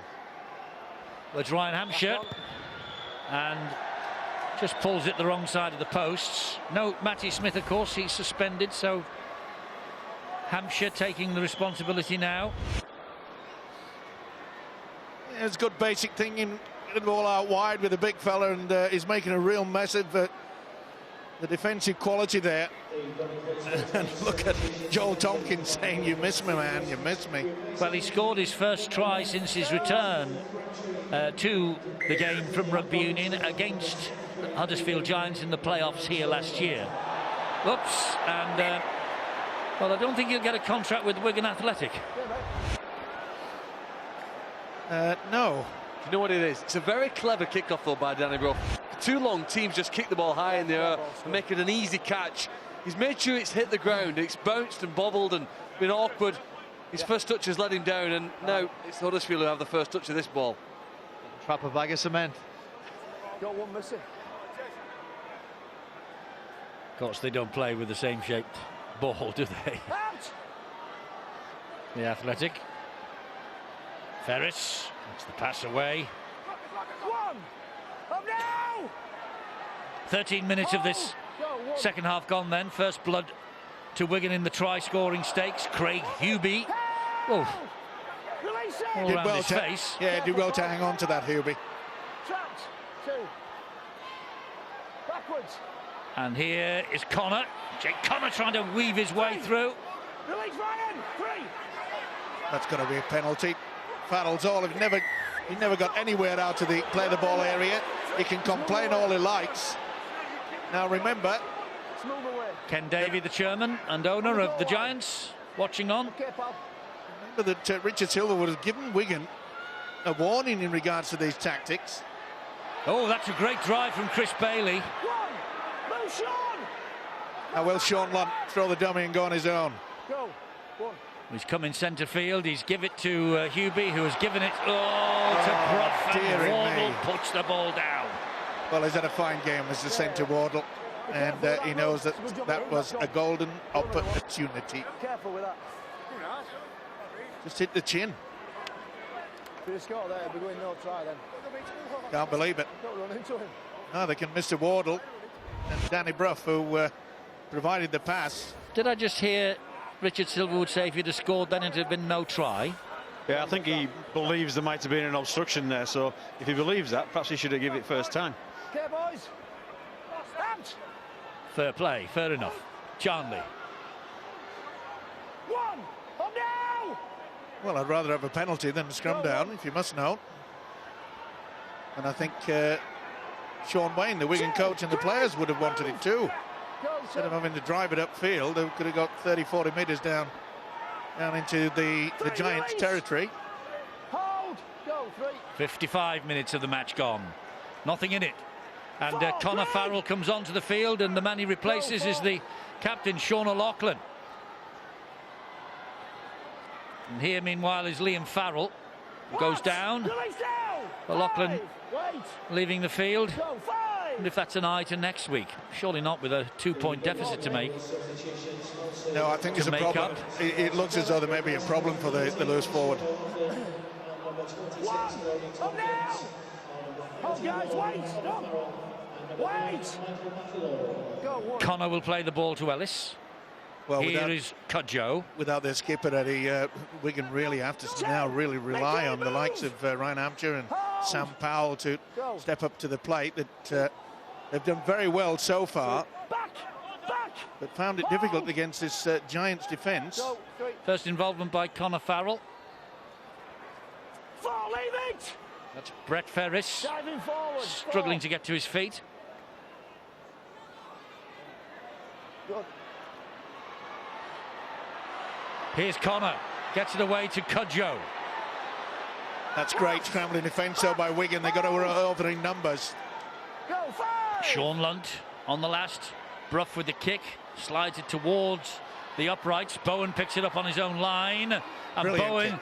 I think he'd grounded that in goal, didn't he, under the pressure from Wardle? I think he's going to check this one. That was a brilliant kick. Just asking the video referees to check this out. My impression was it was over the line, certainly on it. Well, he has to deliberately ground the ball in the in-goal area, and it's whether he's deliberately grounded it there. He certainly hit the line, so I think he's all right. Just play the ball, and I think that's what the officials have gone for as well. Tough place to bring the ball out of now. See if Huddersfield can keep squeaky clean and restrict Wigan. restrict their yardage and make them kick from inside their 20, inside the 30 would be a huge bonus. Thing is, Stuart, just going back to that point there, if he'd have been tackled like it was tackled and the ball hit the ground in the in-goal area, it would have been a goal line dropout, wouldn't it? Well, no, they changed the law 2 years ago so that he has to deliver. But if he'd have been tackled in the in-goal area, and he was tackled. Anyway, and that's it, Eddie. That's what teams struggle to do. Yeah. Keep the whistle out of the referee's mouth when you're letting teams come off their own line. Well, this is just too easy now for Wigan. And you've got to give a lot of praise for the fact that they tried to get on and play the ball very quickly, and you can see that Leroy Cudjoe had come out of the line very, very quick. No option. Richard Silver, oh, what on earth, and tried to overlook. Wow. Joel Tompkins just managed to hang on to that, and Liam Farrell takes the battle forward. Before they get too close to the line, Rod, news of Sean O'Loughlin? Yeah, just quickly on O'Loughlin, if you remember, he got that bang in the ribs in the first half in an accidental clash with Luke Robinson, and still feeling the effects of that. Gone straight down the tunnel into the Wigan changing room, and his return tonight questionable at best. Here's a chance for Conor Farrell, and he feeds the ball to Charlie. Charlie puts the pass to the ground. Well, he did the right thing. He knew that he had the speed out wide. I think he could have perhaps gone on his own. But he did everything oh so right. Oh. It was there. That could be the game change. Well, Josh Charnley yet to cross the whitewash this season, concussed last week, of course, when Patrick Arvan was sent off at Widnes. He got a try in the playoff win against the Giants here last September. It was his 150th career try. And that scrum was a mess. Murphy trying to get up, Farrell all over the top of him. And again, we keep talking about this composure, but we saw Huddersfield give Wigan half a chance when they got themselves offside. Wigan realised they've got to do exactly this. Oh, that's got to be penalised. I thought we got rid of that. That was Conor Farrell. Well, I think what he's got away with it, or why he's got away with it, is because he's gone to the back of the joint, and the knee's actually gone the direction it should do, as opposed to the opposite way. It's risky, though, and we were discussing it in some detail on Boots and All on Wednesday.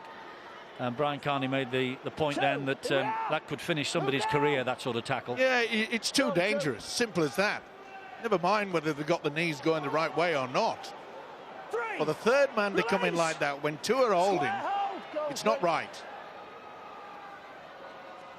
Here come Wigan with Bowen. Good tackling again, this time by Ellis. Joel Tompkins goes down. Bowen to Liam Farrell.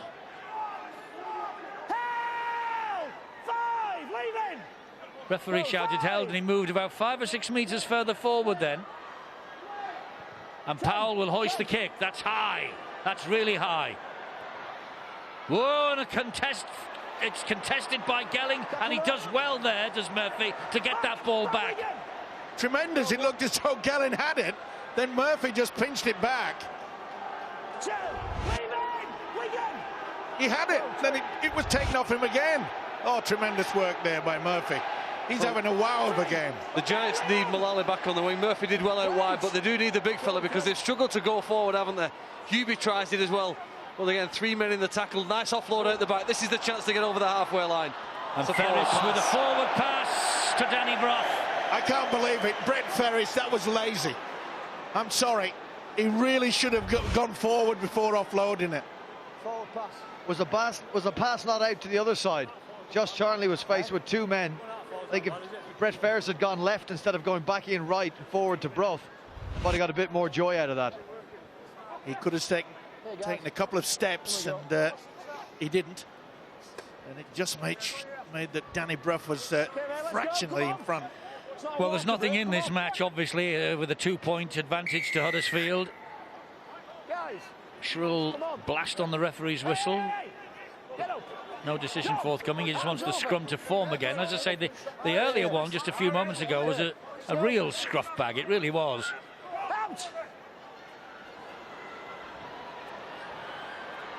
Wigan get the possession, of course. Oh, it's on, and it's not handbags either. There's contact there. Well, Ryan Sutton and Craig Hubie never really got on at the start of that scrum, and it just got worse as it went on. They were holding and pushing one another. This is a very difficult job now for the officials to work out what's gone on and who to punish. Well, the most amazing thing, Phil, is that when they were actually setting to get the scrum down, both sides were all grinning into each other. And I thought, well, that's fair enough. And behind it, well, all this was going on.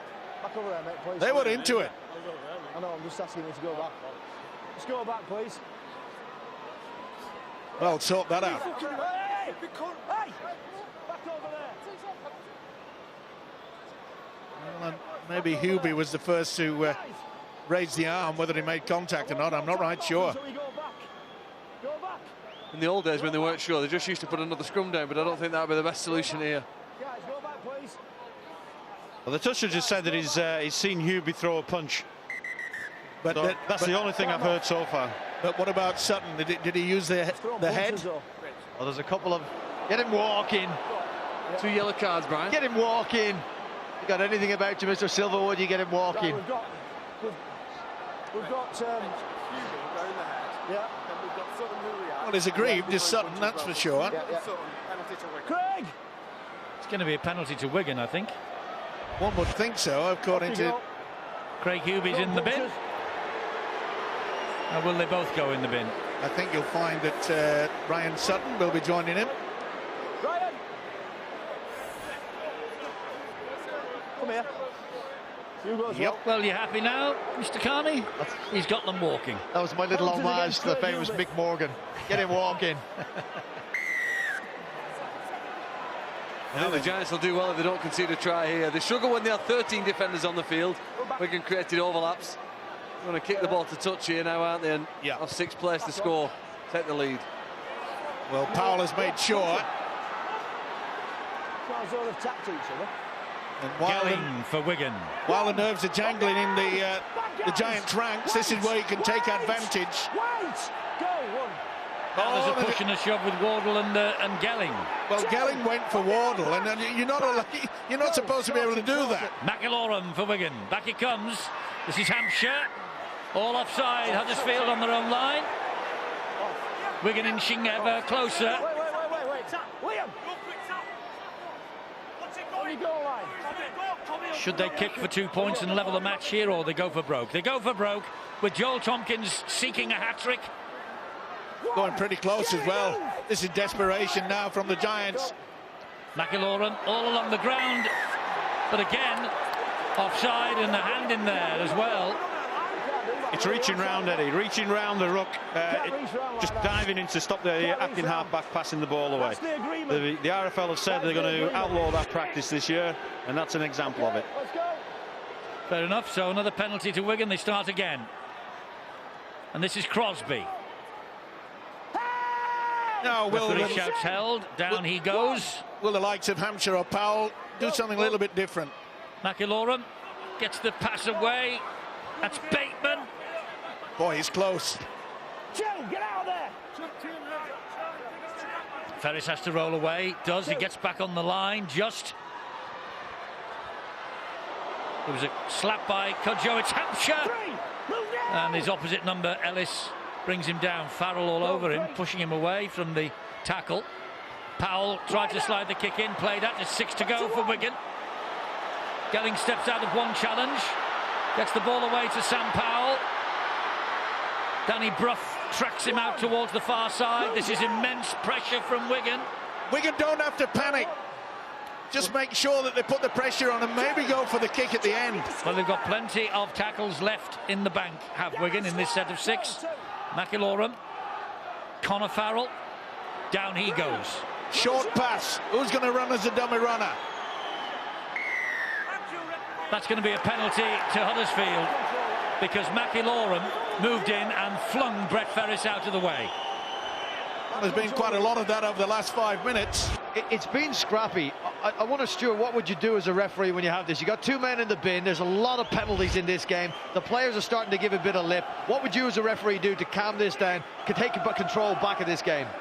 Well, I'd say first of all that it's the players that are causing this problem, not necessarily the referee. I'm not blaming the referee. I'm asking what you would do as a referee. He's on this road now. He's going to keep penalising, and he's just got to keep putting people in the bin till they realise that, you know, the game's going to open up. They're going to get playing. Oh, the ball's come free, and Wigan have it back. 32-6 leads against Widnes, by the way. And also a little earlier, there might have been some industrial language you might have heard out on the field when tempers became a little frayed. We do apologise for that if it's caused any offence. This is another chance for Wigan. Whoa! Jermaine McGilvray, come here. Well done. Joel Tompkins felt that. He looked and said, "Who on earth was that?" And then finds it's a winger. He can't believe it. McIlorum again. And Powell fed by Hampshire. Powell almost through. Brought down by Bailey. He's Four a guy, tackles gone. He's a guy, Eddie Powell. He's really come strong over the last 15 minutes. Crosby forced backwards, but gives it then to Hampshire again. Can he find a way through this defensive line? Connor Farrell might. Gelling may. Great defence again from Huddersfield. Here comes the last tackle. This set of 6 for Wigan. Connor Farrell, infield it comes. Kick to the in-goal area and claimed by Cudjoe. An easy one as well. No, he says he was in the in-goal area, did he? Yes, Yep. he did. It's a 20-metre restart. It's on the tap. It's got to be a penalty. It wasn't back 10 metres. He should have given it. And that was quick playing there by Cudjoe. He went for the penalty. Wasn't given by the official. Look at that. 4 men again in the tackle for Wigan. It forced the ball over on Wardle a minute earlier when he couldn't handle that. And the Giants get to the other end of the field. Bailey. There's a tap. And nowhere near 10. It was 5 if he was lucky. So this is Murphy. And this is where the kicking game comes in, where the Giants, and they know it, they'll just trundle it up the field now, kick into the corner. There's a Wigan player flat out, helps the reason why the referee has called time off. Bateman it's Bateman. Yep. Wait. Just went in awkward, caught the elbow. Was that on the head then? Would that be a head injury? In theory, you'd think the way he's fallen to the ground, he should lead the field of play, really. I think, no, hasn't he? He's twisted his hip. He may have even hit Dom Crosby with that, with his head. I think also Mullally's right elbow made contact. He's not leaving the field. He's there at marker at the play the ball. Brough with a high kick, and he was under pressure. Good refereeing there by Richard Silverwood. He told every Giants player that they were offside, and they did the right thing. They kept back. He allowed him to take the ball. This is where the defence and composure comes into it now. Huddersfield with a 2-point lead. Tony Clubb surrounded by 3 Huddersfield jerseys. McIlorum. The crowd trying to... Oh, wait! Wonderful run by Bateman. Wonderful run by Bateman. Outstanding. He's got support from McIlorum. And McIlorum goes in for the try. Well, we thought that Bateman maybe was concussed a few moments ago. But he went on a great run up the middle of the field. He evaded at least 2 challenges. The support arrived from Mickey McIlorum. The man who missed last week, pulled out at the 11th hour. He also was absent for the grand final. And McIlorum goes over for the try that edges Wigan ahead.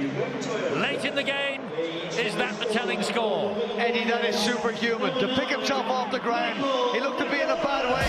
Medical attention, and then this. Have a look at this from a second rower. Some brilliant footwork, takes on a fullback, draws in any defenders, and then one-handed offload to his teammate. Absolutely brilliant play from John Bateman. Yeah, tremendous stuff. That is good footwork as well. Look at the determination. He was knocked out seconds before this. And McIlorum, as every good hooker should do, he just followed him and gets over to the line. They take the lead. Yes, McIlorum's try gives Wigan the lead late on. Fabulous run from Bateman. I mean, we can't say he was knocked out because... No, you can imagine he was just stunned. He was a bit Otherwise, they groggy. would have withdrawn him. You'd feel they would have immediately withdrawn him if he was. There is protocol in place now, and the assessment, you would imagine, says that he was okay. He gave the thumbs up straight away. Well, that was superb, sensational. Well, he certainly proved that he was okay. This is the vital one. They've taken the lead, but it'll certainly give them a buffer if he can add the 2-point extras. Yes, can he kick the goal here, Ryan Hampshire?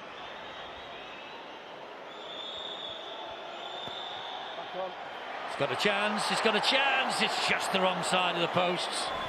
So it was a 2-point ball game in Huddersfield's favour a moment ago.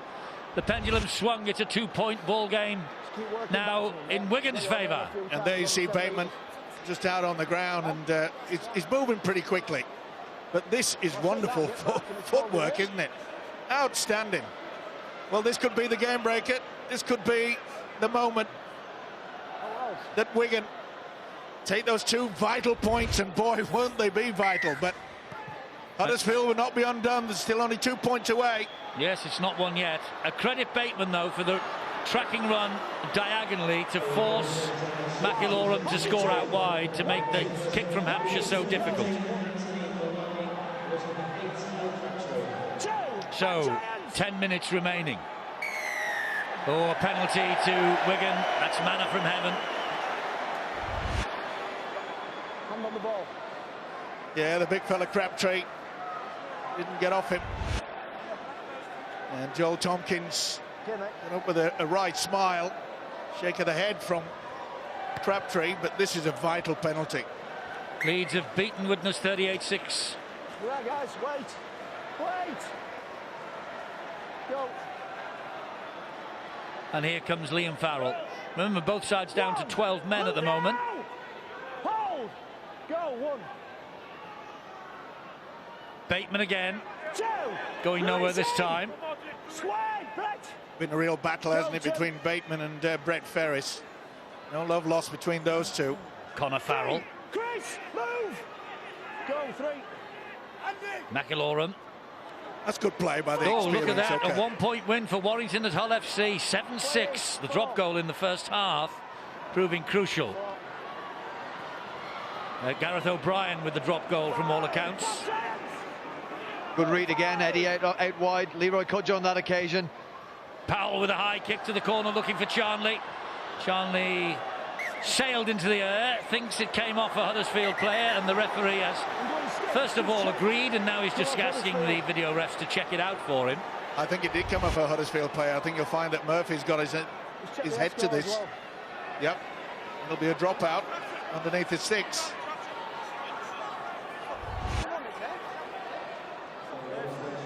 What are you saying, bud? No doubt about it. He headed it out.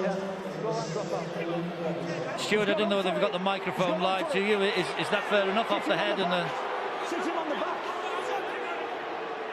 Well, it makes no we've difference. obviously lost communication to Stuart. It makes no difference. If it hit any part of the body, that's a dropout. Simple as that. It's no good complaining to the referee saying it hit his head. Eddie, if every minute's supposed to matter this season, then the next 60 seconds are everything here now for Huddersfield in this game.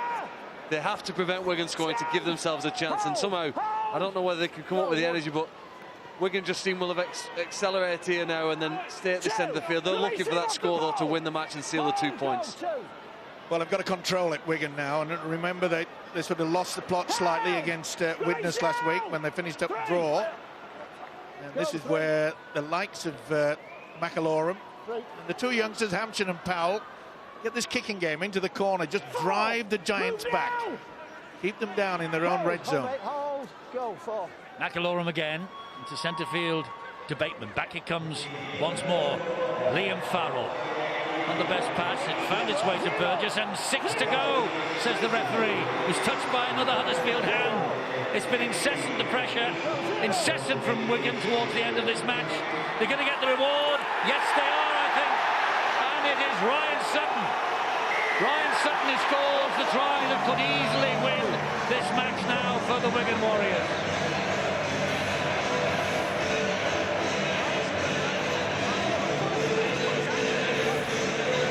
Another one youngsters, 19 years of age. They had the opportunity, and at least that McGillivray, did he touch it? That's a big question. Either way, Burgess, he carried on.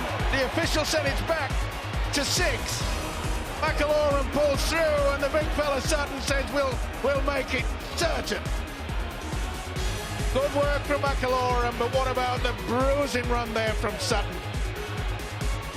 A bruising run from Sutton that gets him his first ever Wigan try. Do you know what? It isn't easy playing in the middle of the field in rugby league as a prop forward like Ryan Sutton's doing. It isn't even easy when you're a young player, but he reminds me of a young Stuart Fielding or a Sam Burgess.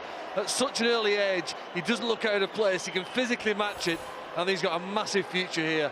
He can catch and pass, he can tackle very hard as he did last week, and he scored there what has been probably the match-winning try now in this contest. Because Hampshire's added the extras, and suddenly it's an 8-point lead for Wigan. They have ground out the victory here tonight, haven't they? They certainly have, and they can thank the second rower, John Bateman. Remember, Bateman scored in the first half. Bateman's break created the try for McIlaurin. And Sean Wayne, well, he looks pretty passive there, but deep down he'll know that he's got an opportunity to get 2 vital points, and that has not reached the 10. It's got to be a penalty. Did it not cross the plane, though, of the 10-metre line? If it comes back, he did the same thing last week in the game against Hull, and I thought it was hard done by the officials. We'll see this again here. I don't think it went the 10.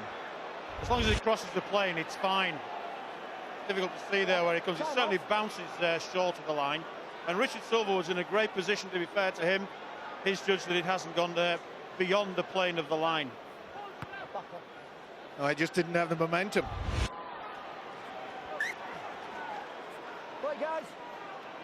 Well, it's just basic rugby league football now. They'll keep themselves in that position. They'll control it.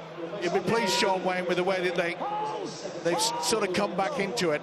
There was a period where they looked a little bit lost, but slowly but surely, Hampshire, Powell put themselves about.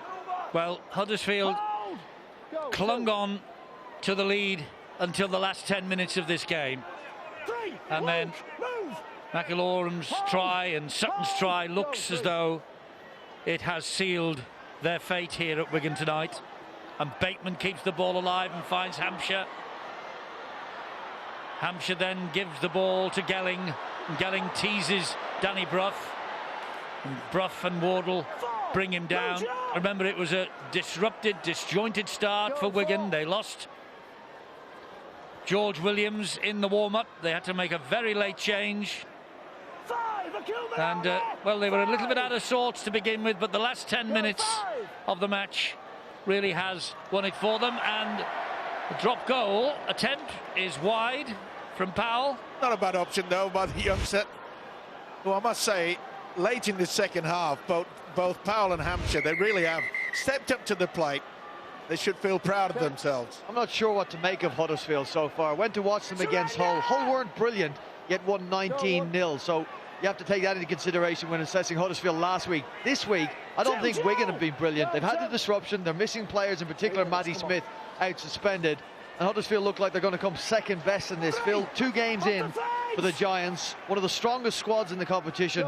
What's your early thoughts on them? They look like they've gone backwards, don't they, in the off-season so far. They may turn that around, but on the evidence of today, I don't see them as a top 4 side, which they've consistently been for the last few years. You know, 3rd place last year. It doesn't really feel that they are a team certainly on the top of the game, but I guess it's a long year, and luckily for them, they have another week to prepare with not being involved in the World Club Series next weekend. Yeah, mistake at the end from Jake Connor. Yeah, if you come up with an error like that, it's been a problem, and it looks as though the Giants are going to fail to score in the second half. Remember, they went in with a 6-point lead, leading 16-10, and it hasn't been the most favourable. As the captain, Sean O'Loughlin, let's hope that the ribs, the kidney area is going to be A-OK for next week. They certainly need him out on the field of play. Well, we'll see the Huddersfield Giants again, by the way, the week after the World Club Series. They go to the Leeds Rhinos, and we'll be with them. That's in a fortnight's time. And that's always a great game. Yes, it is, but Leeds, big winners tonight against Widnes, and they beat Hull Kingston Rovers, so they are 2 from 2 as they go into the early season break. Still play on. Catalan Castleford tomorrow, 1:55, Sky Sports 3. As we approach the final minute of the match here at the DW Stadium. I feel that there's another try coming here. He thought about blowing the whistle then, but allowed McIlorum to go on. Well, the Giants just stood around and allowed the hooker throw the dummy. McIlorum says, look at him, sir. Not one of them offside. Nice little kick. Oh, dearie me. And Cudjoe just flicks it dead, but I think there was a knock on there anyway by Bateman. He's had a fine game, was Bateman. There was. He realises that he just got the fingertips to it. But a nice finish. Can the Giants finish with a flourish? No. Good defence from Charnley. Oh, Liam Farrell picked out Jamie Ellis then. Phil Clark was talking about Super League contenders. Eddie, we might see one tomorrow on Sky Sports, the Catalan Dragons, if Todd Carney and Scott Giroux do play and do get their combination going early in the season. That's a game I'm really looking forward to. Yes, they are down to play, or at least in the squad, those two. They're very interesting. Knock on by Murphy. It's just all unravelled in the last 10 minutes for the Giants, hasn't it? Really has. There's the full-time siren. Wigan have toughed it out. They've had youngsters all over the park tonight. They were disjointed at the start with the injury to George Williams. No Matty Smith, he's out suspended. Sean O'Loughlin left the field as well. But they managed to keep the Giants scoreless in the second half. Huddersfield hung on to the lead grimly until around about the 70th minute, and then Wigan won it with McIlorum's try, Ryan Sutton's first ever try for Wigan, and the goal from Ryan Hampshire. 24-16 in Wigan's favour. That is the way it has ended. So Huddersfield off to a losing start, 2 played, 2 lost. Wigan unbeaten, 1 drawn, 1-1, and the man of the match is John Bateman. He's with Rod Studd. John, really well played and well done. First, let's talk about the crucial moment of the match, the break you made about 10 minutes from time when you were a couple of points behind. Just give us your recollections of it. I just remember getting ball off Mickey coming under a cross and just seeing a bit of a space, so I just went for it. I think it's all hard work that we were doing through games just paid off for us eventually, so I think it's down at team, that to be honest with his positions. Was it a case of you grinding them down and just having to be patient? Yeah, I think we spoke about it. We said Huddersfield were a good side, and the more we worked harder, the better it would be for us. So I think that's what it was. We just carried on grinding them down, getting into them, and obviously it paid off at the end. Very important win this off the back of what happened last week. How disappointed were the players with the fact you couldn't put Widnes away with a big lead against 12 men? Yeah, I'd say so. I think it was this first half. I think we were good. I think we built on that in training. I think obviously second half last week we struggled a bit. Obviously it was just one of the things that happened, and we move on, and in training we built on from it, and obviously carried on going here, and we've got 2 points here. That's what we wanted. And an important win to set you up for next week. I know everyone's looking forward to the World Club Series against Brisbane. Yeah, I think you just take one game at a time, to be honest. We weren't really thinking about next week. Like this week we were just thinking about Huddersfield, knocking them out where now obviously can move on to the Brisbane game and see it come from there really. We'll enjoy next week. Well played tonight. Thanks for talking to us, John. Let's get the analysis on tonight's win by Wigan over Huddersfield by catching up with John Wells. Over to you, John. Thanks very much, Rod. Right, we'll crack through this second half then. It was a half that Wigan grew into, wasn't it? Don't forget, Huddersfield not able to get over the score, over the try line at all in that second 40. But they didn't start out particularly well, the Wigan Warriors. I thought this on the 32nd minute looked rash from Sean O'Loughlin. And I guarantee that none of the plays that you're seeing here would have been spoken about at half-time. Sean Way would have been talking about completing sets, building into the game, starting to put some pressure on those 3 quarters for Huddersfield, where they ended up having so much joy in the second half. This one from Ryan Hampshire, this on a 46th minute. Very, very shaky opening 10 minutes of that second half, and it did take them a little time to find their groove. Fortunately for Wigan, in the terms of the result tonight, Huddersfield were equally bad. However, having said that, I'm going to pick out one player for praise from the losing side. I thought Aaron Murphy, who you'll see right at the top of your screen here, had some excellent contributions, both sides of the ball, got the try as well in the end of the first half. two excellent defensive contributions. Let's have a look at those now. At crucial points in the game, and really give Wigan an awful lot to think about. They really had to step up again, as they seem to do through Bateman. Number of good hits coming late into that second half. But it was Aaron Murphy for the Huddersfield Giants that really kept Huddersfield in with a shout. And this piece of footage here probably impressed me the most. He's developing into a really high-class wingman. His positional play was good. He actually gets the ball taken from him here by Anthony Gelling, but takes it back and manages to rescue the ball for his team. As I said, keeping the Huddersfield Giants in the game when they weren't at their best. But this is the man of the match's contribution. And I think it took us till the 71st minute, didn't it, to see the real glimpse of genuine quality in this game. A really scrappy game. But this is superb footwork from the back rower. And then once he gets into some space, gets the head down, 20 seconds from being knocked sideways in defence, and then he's able to get the ball away to McAlorum. That was what split the game. Obviously, Ryan Sutton went across for the final try, but that was the game breaker. And congratulations, I guess, to John Bateman and a Wigan side who grew into what was a scrappy game. Back to you, Ed.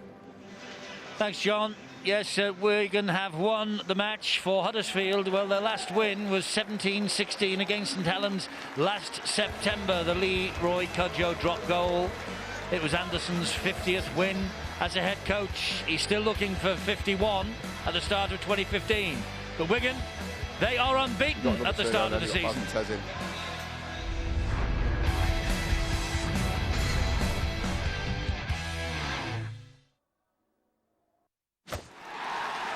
Ladbrokes, proud sponsor of the Super League on Sky Sports.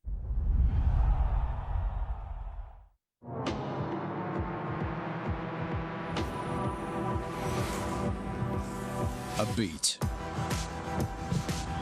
a pulse, a connection. The new car, the new experience. Introducing the award-winning Nissan Pulsar. The new Nissan Pulsar, winner of What Car's Best Family Car for under £16,000.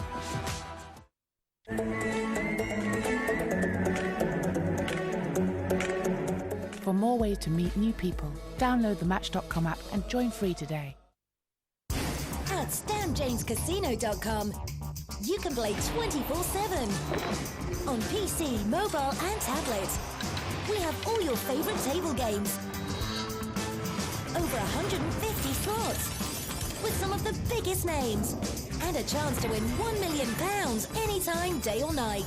Join now and get 5 free spins. So what are you waiting for? Sign up at StanJamesCasino.com. What was he like? He was smart, intense, really intimidating. Anastasia.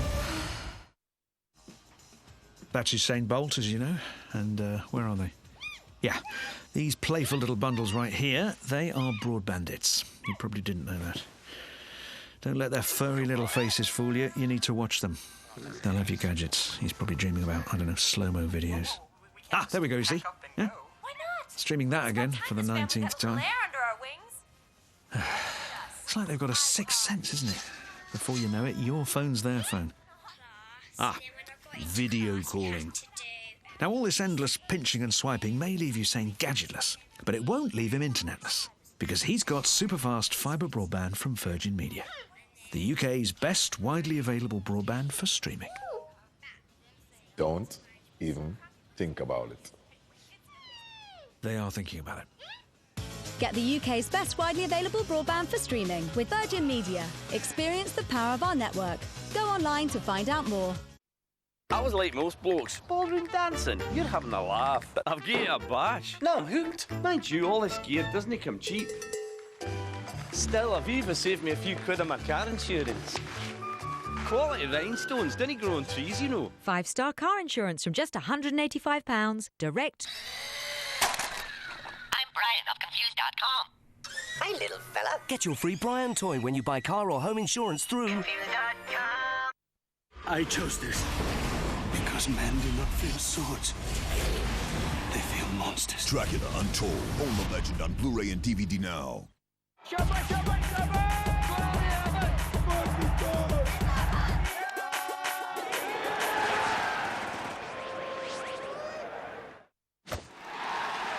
Ladbrokes, proud sponsor of the Super League on Sky Sports.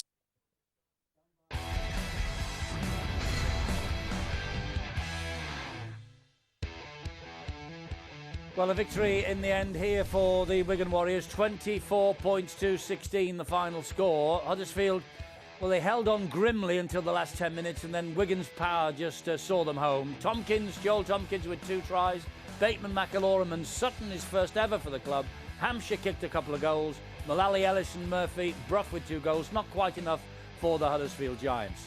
This is one of 3 matches being played tonight. The other 2 games have been watched carefully by Terry and Barry, and they're waiting now to bring us the tries and the story of those matches. Fellas. Well, a monumental game between Hull FC and Warrington over at the KC Stadium. Very tight. Final score was 6 points to Hull, 7 points to Warrington, but a good night for Darrell Clark, scoring his first try for the Primrose and Blue. You see him here in the middle of the screen. He looks nice and strong, trying to get away from defenders, and manages to get over under the black dot. Again, really tight that first half. Gareth O'Brien, virtually on the stroke of half-time, gets the drop goal over, and Warrington go into the changing room 7-0 up. A bit of a fumble here from Mark Sneed, left peg. Tom Lynham catches it and manages to dab it down. A bit of a question mark over the actual grounding of the ball, but Warrington come away. Perfect game to get them ready for that South Sydney World Club Series game next weekend. And you look at Leeds when Leeds against Widnes, Eddie, it was going to be a tough game for Widnes without Kevin Brown. They turned up there and there was nothing in this game at half-time. Widnes really got stuck into the Rhinos. I think Widnes, when they watch this, the middle unit, the defence will be very disappointed. Tom Briscoe, who was absolutely outstanding, split the defenders, went straight the way through, and then Zach Hardacre just supporting his teammate. That was on 16 minutes, 6-0. And then big man forward, Zach Hardacre at fault here, just defending on his heels for the big man to go over. That was it, half-time, 6-all. Then all of a sudden, Leeds Rhinos came out. They were guilty in the first half of overplaying, but the likes of Ryan Hall, when he gets the ball that close to the line, it's going to be very difficult for him to stop. And on his Super League home debut, Adam Cuthbertson, who was awarded the man of the match by the home side, was very inspirational.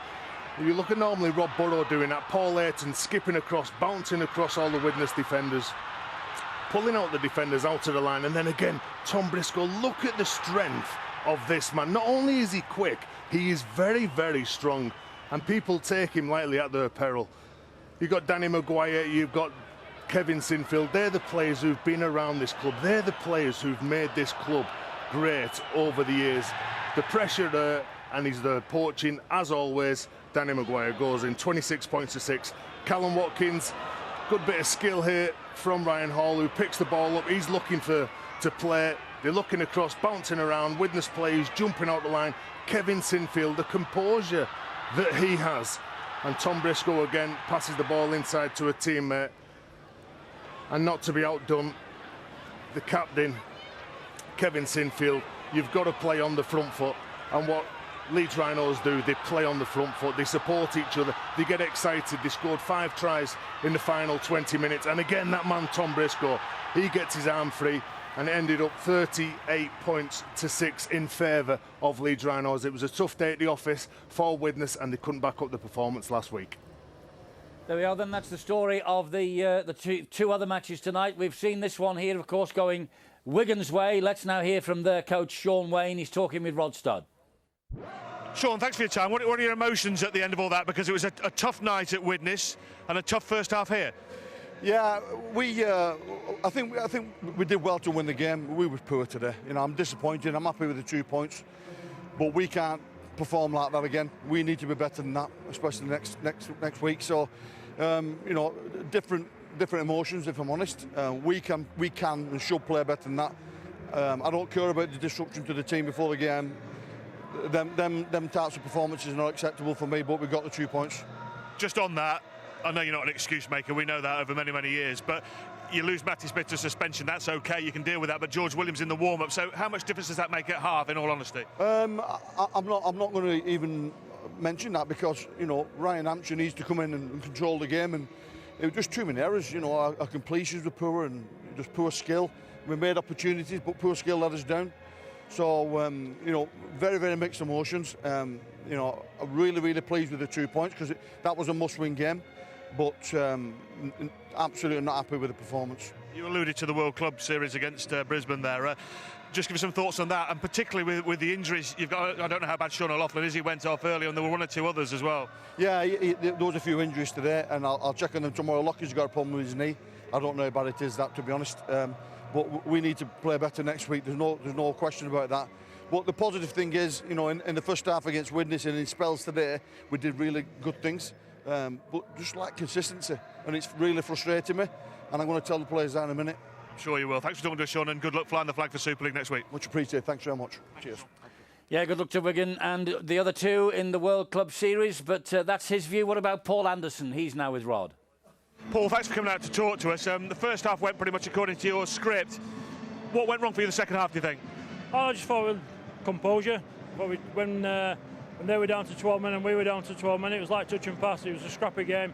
But what I have to say is that from one week to the other, our commitment to each other and to what we're trying to achieve was way in excess of what it has been. It was a 100% improvement. Pardon the pun, it was a giant step forward from the whole game, wasn't it?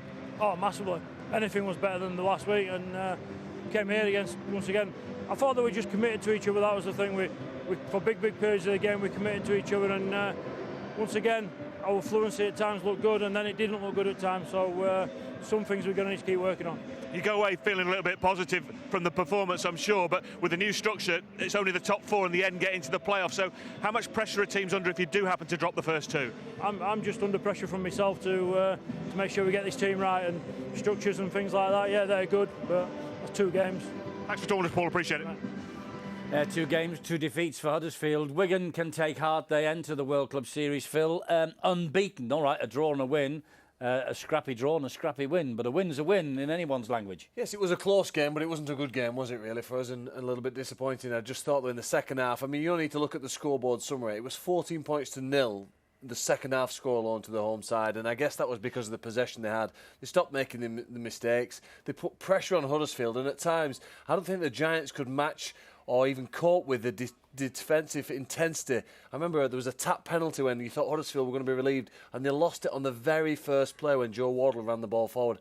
Hit by defenders and the ball came free, didn't it? And that's probably got to be an issue that they look for. When they play against the top sides and the heat really comes on, can they cope with it and handle that pressure? Well, we'll see as the season progresses. Sean Wayne didn't make much, did he, of the disruption? He expected Ryan Hampshire to go in there and boss and run the game, but he was up on the gantry with us with 5 minutes to go to the start of the match. It was a very disjointed start for Wigan. You could understand why they were a little bit shaky first 10. That must have been very difficult for Ryan Hampshire. I also thought they were lucky in a way to have Sam Powell still on the field. I don't know whether it was intentional or not, but the tackle when he was sin-binned and bending the arm back of Earl Crabtree looked terrible to me, and so I think he was lucky to stay on the field, but all in all, yeah, Wigan weren't at the best. They still managed to create lots of opportunities, though, where they had that overlap, didn't they, with those decoy runners. They say the game's about numbers and angles, and it looked at times that Wigan had more numbers on the field than the Giants. They had all running and supporting the man with the ball, changing direction. They did create a lot of space. As the game wore on, there was only ever going to be one winner.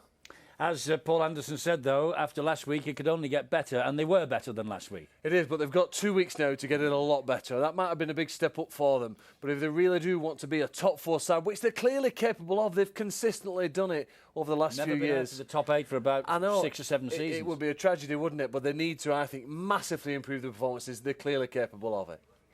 OK, that's this match and the other 2 wrapped up in the First Utility Super League. The Cricket World Cup has begun. Sri Lanka against New Zealand is now on the Sky Sports Cricket World Cup channel.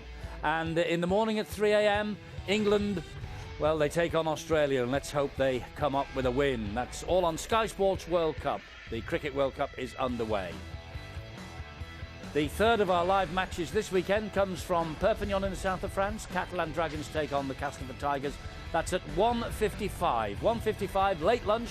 Sit down and enjoy it with Bill, Barry and Terry. They'll all be bringing that to you tomorrow on Sky Sports 3. And don't forget the World Club Series next weekend. Friday we're at Warrington. Saturday we're back here. Sunday we're at Saints. There are the times, there are the channels, all on Sky Sports 1. Well done, Wigan. They go into that unbeaten. See you next week. Bye-bye.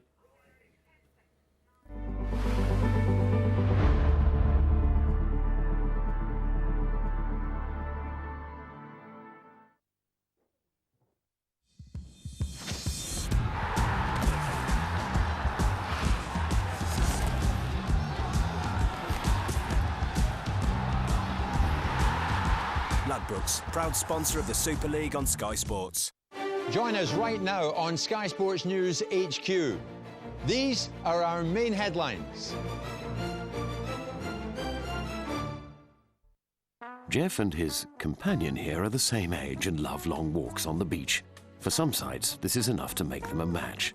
At eHarmony, with our 29 measures of compatibility, we partner people on the stuff that counts. So you know an eHarmony date will give you butterflies, not the hump. eHarmony, the brains behind the butterflies. Try eHarmony for free, only from now until Tuesday, and start talking to your matches today. Rise and shine and get up and go. Weekend like no one's watching. Take the kids. Leave the kids. Make more kids. With over 5 millions of players at the award-winning 888 Poker. Plus, get £12 free. No deposit needed. 888 Poker. McCoy's knows a thing or two about real men, and it's time to celebrate the real McCoys in football. Those who know how to appreciate fans' unconditional support. The great role models of the game. Like that player who always stays to the end to applaud their fans, no matter what the result. It's time we honoured the real McCoys in football. Grab a bag for a chance to win 2-for-1 tickets and nominate now to win Sky TV with Sky Sports for a year. This one doesn't crunch the numbers. He knows things don't always run to form. He lets his gut do the talking. Take it. And right now, his gut is telling him about Captain Nimrod here.